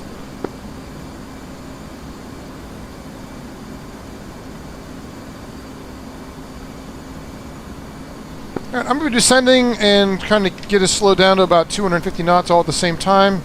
But I'll never go below 75 RPM because then you shouldn't have to use your speed brake.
Altitude.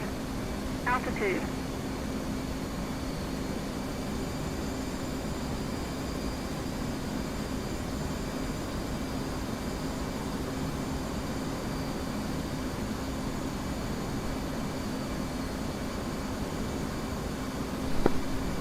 All right, flight, go parade right. 2. 3.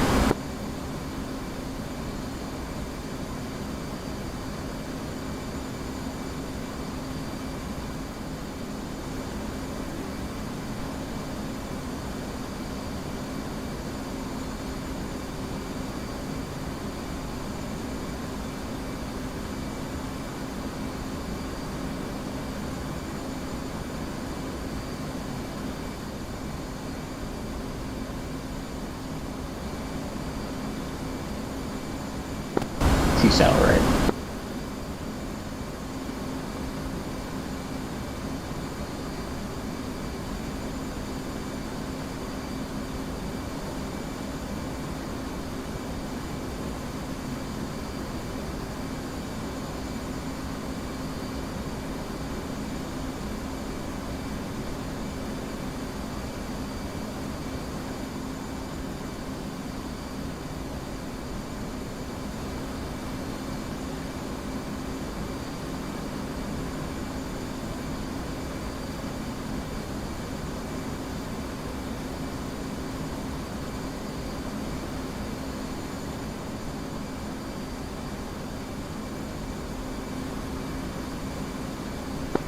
All right, 10-second intervals.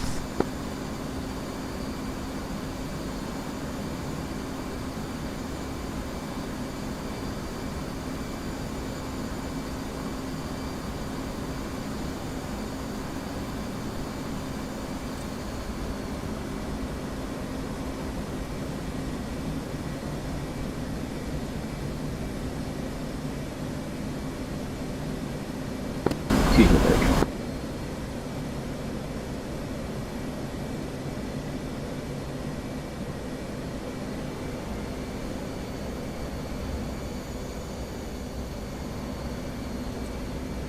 Three's and a break.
Drag Tower, Dragon 1-1, cleared active.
Place wheel chocks.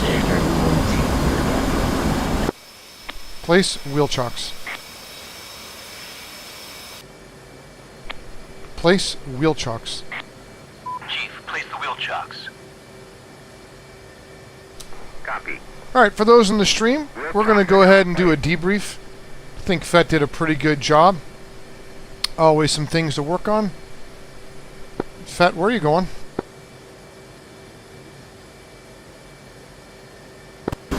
Trying to find you. My SA page isn't seeing you. Turn around. It was appearing above you, so I hadn't looked up high enough. We'll go ahead and debrief. Again, I think he's done a pretty good job. He's got a lot of experience flying. And again, we wanted to demonstrate the teamwork and the basic Park's steps so nice. I thought you were a static jet. of air to ground. Are you trying to flatter me before the debrief? Is that what you just did? Got me.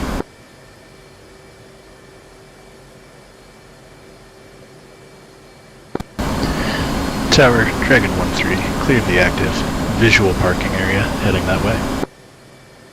I think your -3 just said, you know, he's got this and you didn't. Oh no, I was very well aware of what that tone was. That knows me too well.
Alright, let's hop into Discord and let's debrief.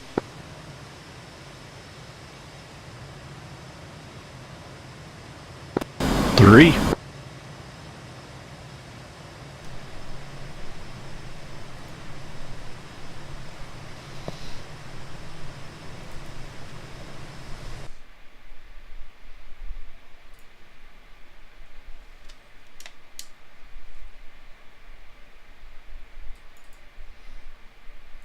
Alright, gentlemen. That was fun.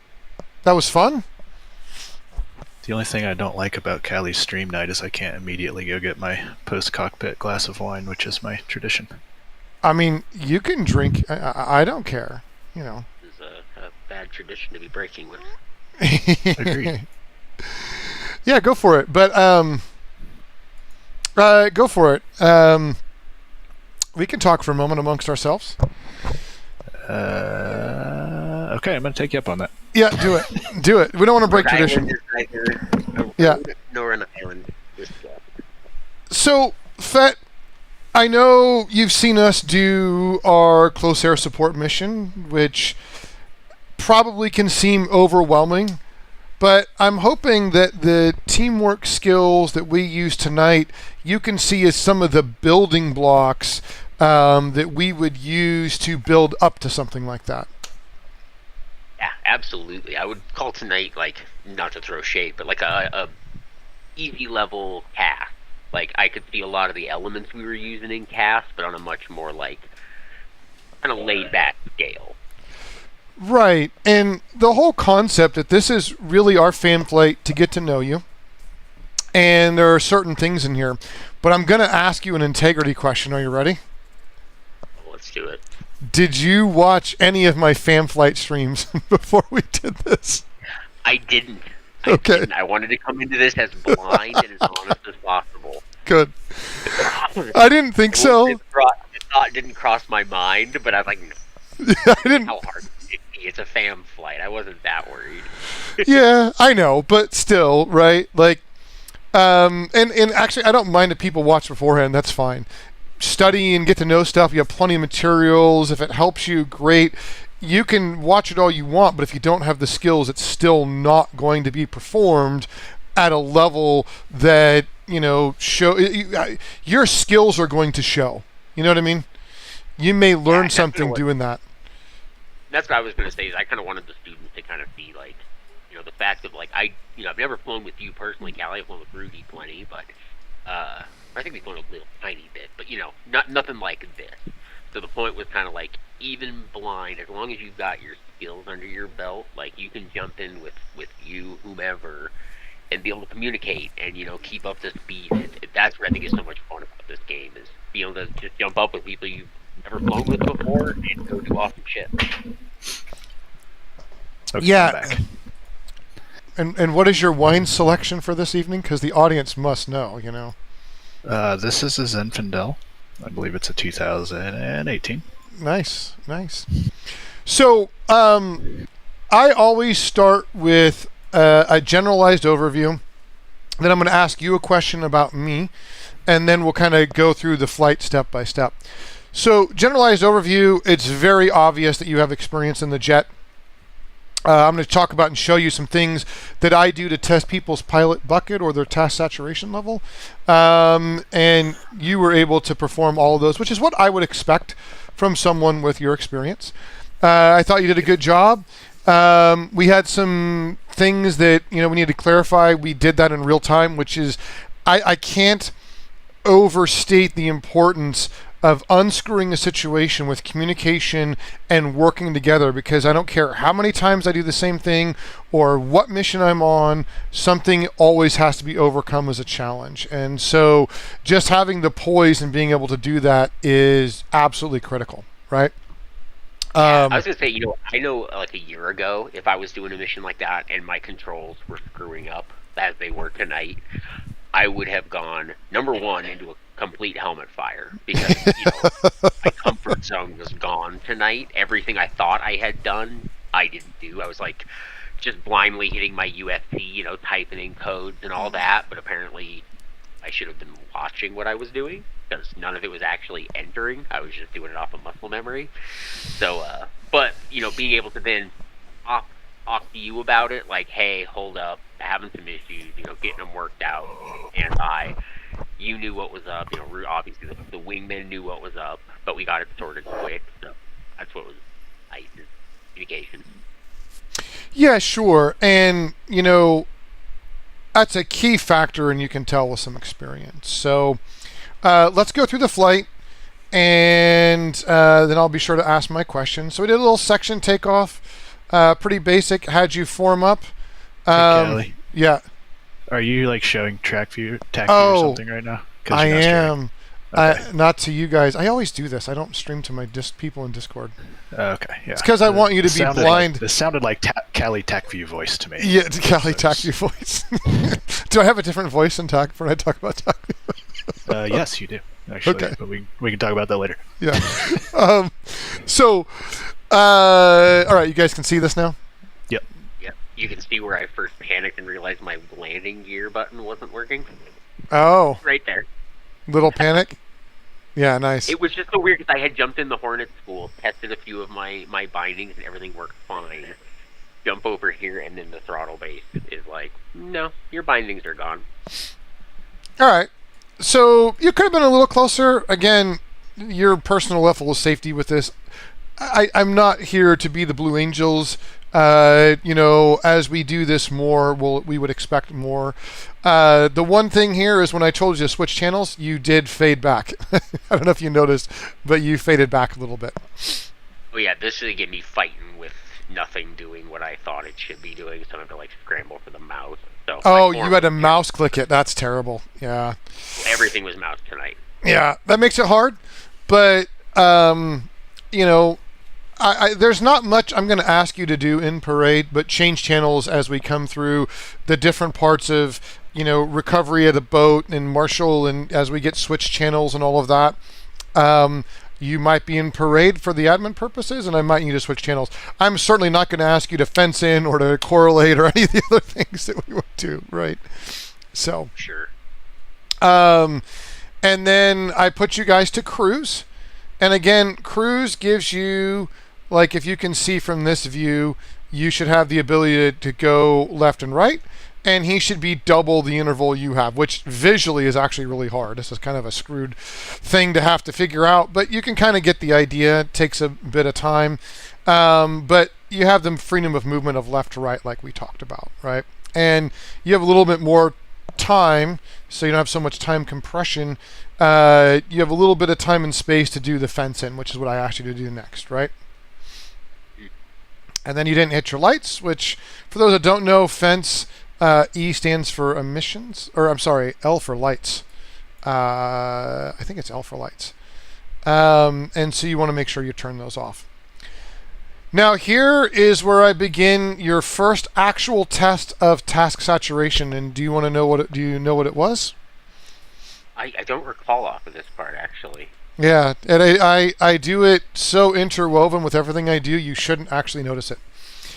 So I told you at 20 miles to deconflict to 20,000 feet. And then I did not stop talking. I walked you through. Yes. You noticed that? I was going to give you shit because it was at like 20.2, I think, or something like that. I went, oh crap, we're already there. Yeah, but this is very intentional. I'm trying to see if by just talking to you I can get you behind the jet, which would be totally normal and to be expected from somebody who's newer. It's one of the first mistakes that people make besides not killing me. I've had people almost kill me when I haven't changed channels, but I've never actually been killed. And so this is really letting me know what your task saturation level is. What is your experience with it? Can me just talking to you get you a little bit disrupted, right? And so I walk you through the targeting pod thing, and then at about 21 miles, or as close as I can, I stop talking, and then I just look at you in the jet, which you'll see. Yeah, somewhere in here, right here. I'm probably just looking at you just to see, because you can see this is my track IR. But it was my fault too, because I was looking at the TACAN. Out of the corner of my eye, I just was like, for some reason, tracking the TACAN number while I'm flying for him with you, and then I looked further over and realized like, what TACAN were you on? Right number. I don't even remember. Whatever this thing tried to put in, because it was on something. Oh, okay. Anyhow, so we deconflict, and as we talked about in the briefing, we're going to get in the overhead, right? And we're all going to be at 3 different altitudes. So again, you have more time and space to not just fly form, but now we're tactically deployed in the AO, and we don't really need to be right next to each other. There's no air threats, and what's most important is to talk on to the targets. So my first question is, we talked onto that grid of smirches that were down there. We used very, very specific directions. How did that feel for you using those, and had you done anything like that before, air to ground wise? Yeah, I've done a decent amount of CAS and stuff like that, so I was pretty familiar for the most part, and you have really good comms. Like, just to think, I like those JTACs that just get the information out quick. There's not a lot of back and forth. Yeah, so I'm just doing it by the rhythm, right? I'm passing you a grid, you're passing it back, we're deconflicting, we're sorting, and, we're done. So I gave a little description of how to deconflict that. Again, you were southeast, and I said there was nothing south or east, right? Meaning you're definitely this vehicle. That one actually really helped me a lot. I haven't had someone give me a direction quite like that one, and I really liked that. Like, rather than giving me things to look at, it was almost telling me there's nothing to look at in these directions. And that was actually easier. Right, because I'm trying to use the easiest thing. Now, you're not going to always have a grid of vehicles, and you might have to say, hey, this is the vehicle closest to the runway, or whatever you have that you can link. And like when Rudy, or the professor, as he's known in Hornet School, asked about, hey, this is kind of not exactly south, right? This is southwest and whatever. I says, okay, fine. There was that little grid of vehicles over here, and I said, you're the closest to that grid of vehicles on the far west side. So we clarified very quickly, right? And you're the closest to the runway. So just using what you have around you to correlate those targets, which I pushed you guys out to the north, and again, the reason I push you out to the north is just simply to deconflict. Now I'm above you guys, I'm in the overhead, I'm kind of holding like a SCAR, FAC-A, like, kind of position, keeping all my SA high. But as you can see, the whole point here is you guys are deconflicted vertically and laterally.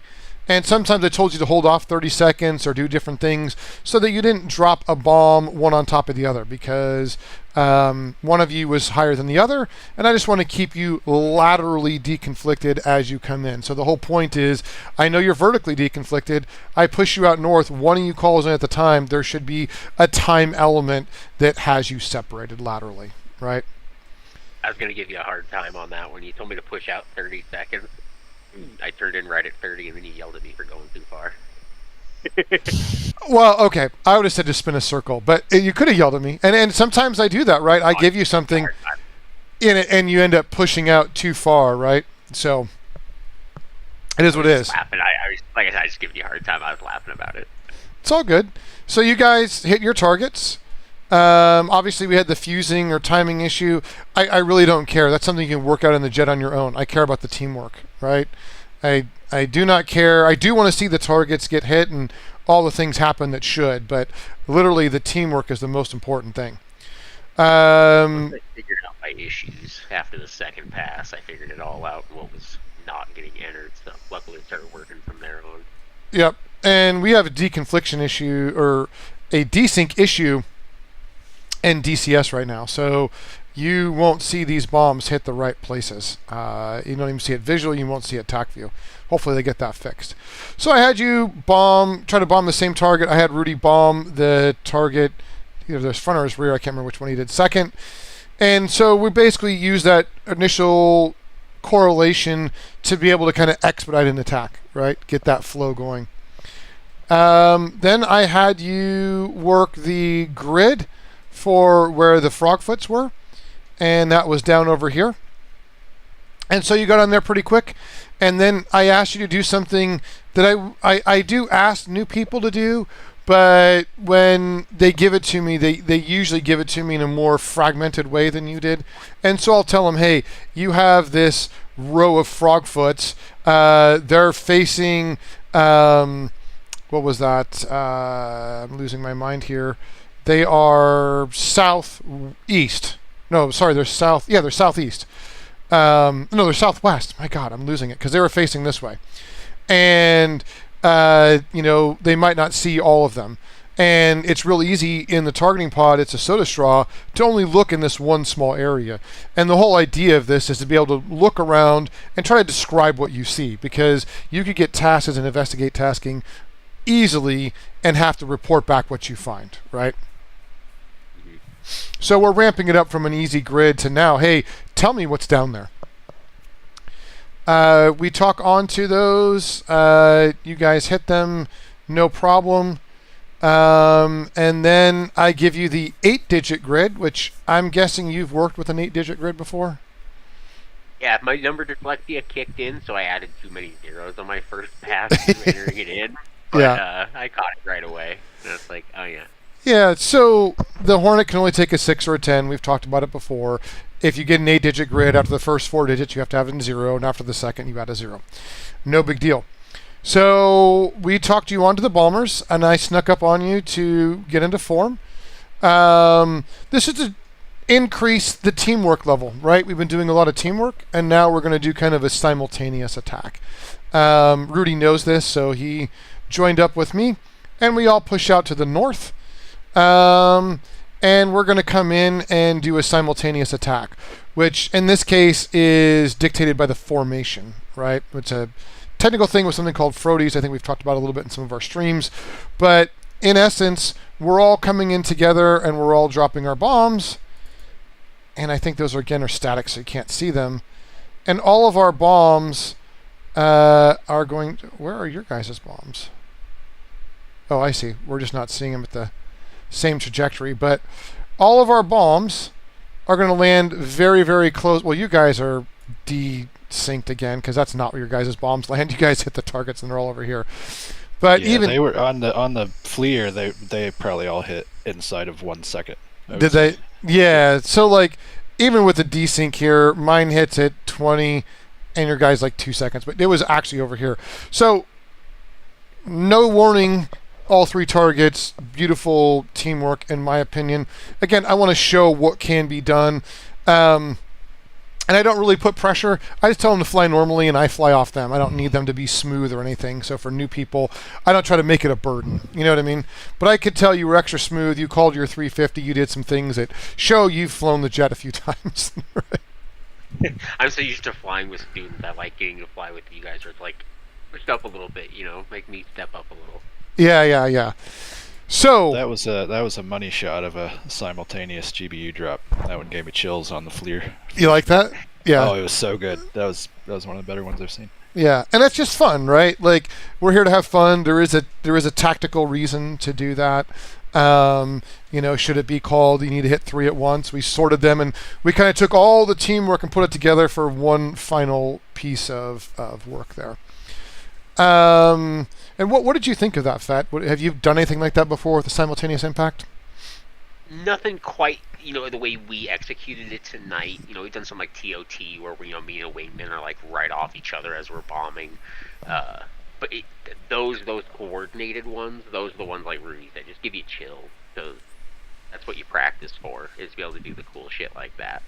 Exactly, and to me, that's where a lot of the fun of this comes in. Again, without teamwork, I would be bored and absolutely losing my mind, and I wouldn't be here streaming or trying to run a group and do DCS. So all right, bonus point time. Are you ready?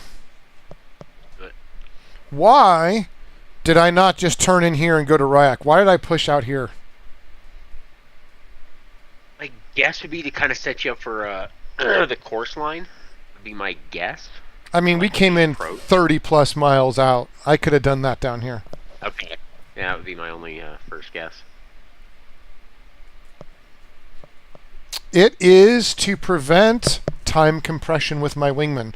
So as a flight lead, I think it's my responsibility to provide a smooth, steady, predictable flight. And if I'm going to do something that isn't, to let you know. I kept you guys in cruise so that I could turn and descend and not have to worry about how close you were for like being in parade.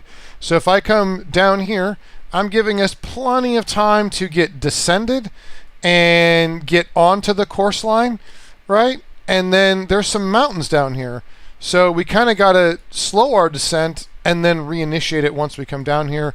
And I always love coming down by this ridge line. It's one of my favorite parts of this flight, just because visually I like it. And then, you could tell we had a nice, steady, slow, hopefully smooth, predictable flight path from your flight lead. Oh yeah, that was a nice descent. Half Right. the time I didn't realize we were descending. That's the whole point, right?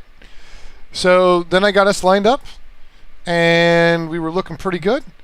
And of course I have to give a little show for whatever reason.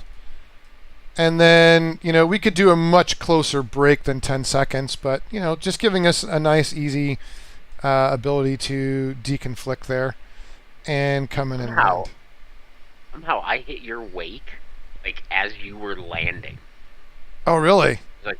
Yeah, it was so bizarre. I almost, like, for a second, I had to look back and I was like, did Rudy pass me? Was I going really slow? What just happened? I guess my wake from here must have caught you back here somewhere, Yeah, it just hung out up there. I thought there was enough separation between us. I wasn't even worried about the wake. Yeah. Anyhow, so we come back, we land, and, now we are here debriefing. So, very important question. You can always learn. I've done this flight several times, and I enjoy doing it because I like working on the basics, but I really like getting new people or exposing people to it. So, overall, first question is there anything that I could have done briefing or flight lead-wise that could have made your life easier? Honestly, no. I thought, like, the things you went over, like, perfectly went into what we did tonight. Nothing really caught me overly off guard. Like, I felt relatively prepped for everything we did. I thought it was a really well planned out flight. I liked it a lot. Okay. And one of the reasons I wanted you to do this as a member of Hornet School is obviously you're not going to teach all of these things at Hornet School because your job is to teach them mostly the admin skills. But I'm hoping that the exposure to a different fan flight and the way we do things emphasizes the importance of all the skills you teach. Absolutely. Right? And again, we've had people... What was that? I just tell the students that all the time. It's like, I know this is the boring part. This is the not fun part when you're just, playing tanking simulator for a week or two. Practicing these case 1 attempts that just, feel awful the first 100 craft. But once you start building it, getting the rhythm, just feeling your oath, like, by no means is I perfect tonight, but it's nice to be able to go up with a group and, at least be able to, like, hang with them at the very least. You know what I mean? Yeah, and, I think it's good to have the relationship with the Hornet School and us. Obviously, you've brought us some good pilots, and that's a much-needed thing for any squadron. But I also want to give the feedback of, hey, these are the things we do, and, consider the importance of it and how that product is important when it comes to us, right? Absolutely. Yeah, so I do appreciate it. I do appreciate you guys coming out and doing this. The next series in this, we will try to do next week. Is that going to work for you? I was going to say, man, whenever you want to do this again, please have me, because I had an absolute blast tonight. So what we're going to do next week is we're going to do airspace awareness. And airspace awareness is taking what we did here and ramping it up. I'm going to ask you to hold a point away so we won't be in the overhead, like when we attacked off to one direction, but you're going to be staying out there and working the targeting pod, which presents the challenge that you don't have 100% visibility. You're going to have to learn to work the targeting pod. You have to stay in your airspace and be able to do all the same things we did tonight. So working the targeting pod, correlation on targets. It's a harder challenge. You have divided attention. It's definitely the next level of doing this. It's also getting more of the steps to CAS or close air support worked on in terms of, that skill of being able to know where you are in space and have situational awareness on the ground.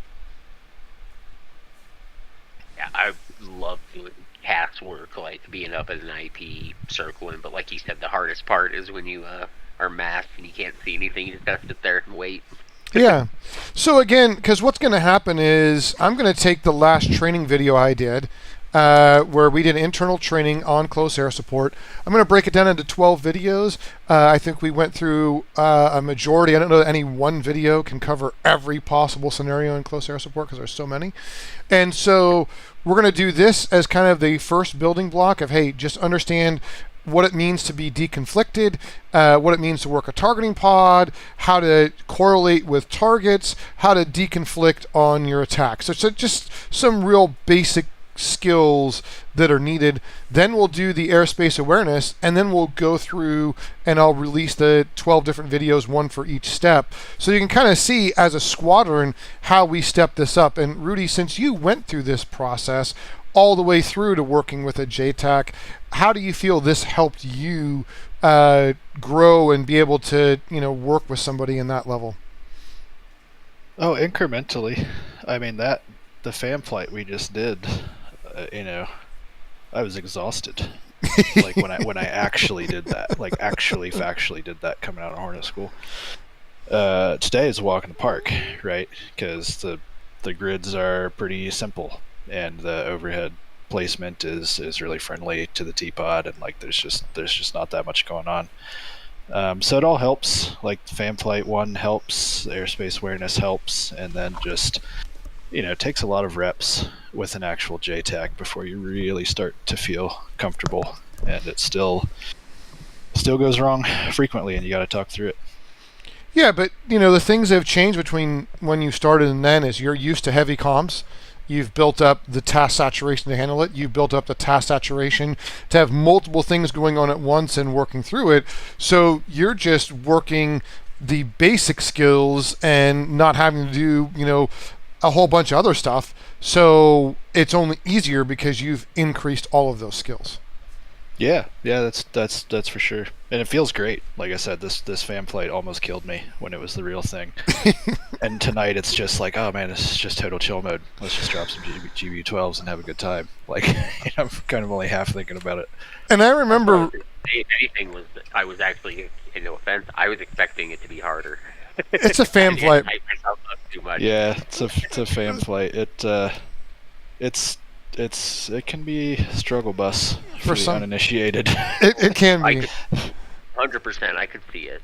But if you want me to get you into helmet fire, brother, we can do that. I promise you. Yeah, I wasn't saying that. I was just saying. If you want us to put you in a really good time. In a helmet fire situation and get on the struggle bus, we've got ways of doing that. What's up for a challenge? I don't mind looking like a. Well, I think what we're going to do is take you all the way into working with one of our JTACs and doing some stuff. So we'll get into that. It's funny though. Something that you said the other day, Rudy. I want to end on this note because I think this is one of the most important keys. You said that you almost wanted to quit, but you were just going to keep trying until someone kicked you out. Do you want to talk about that a little bit? Because I think it's important to understand that it's okay to feel insecure. It's okay to feel struggle. It's okay that you didn't go through, a real military pipeline with years of training and to come here with limited experience and feel struggle, that is normal. Yeah, sure. So that was at a point I had gone through all 4 of the FAM flights. I was a full member of VFA 192.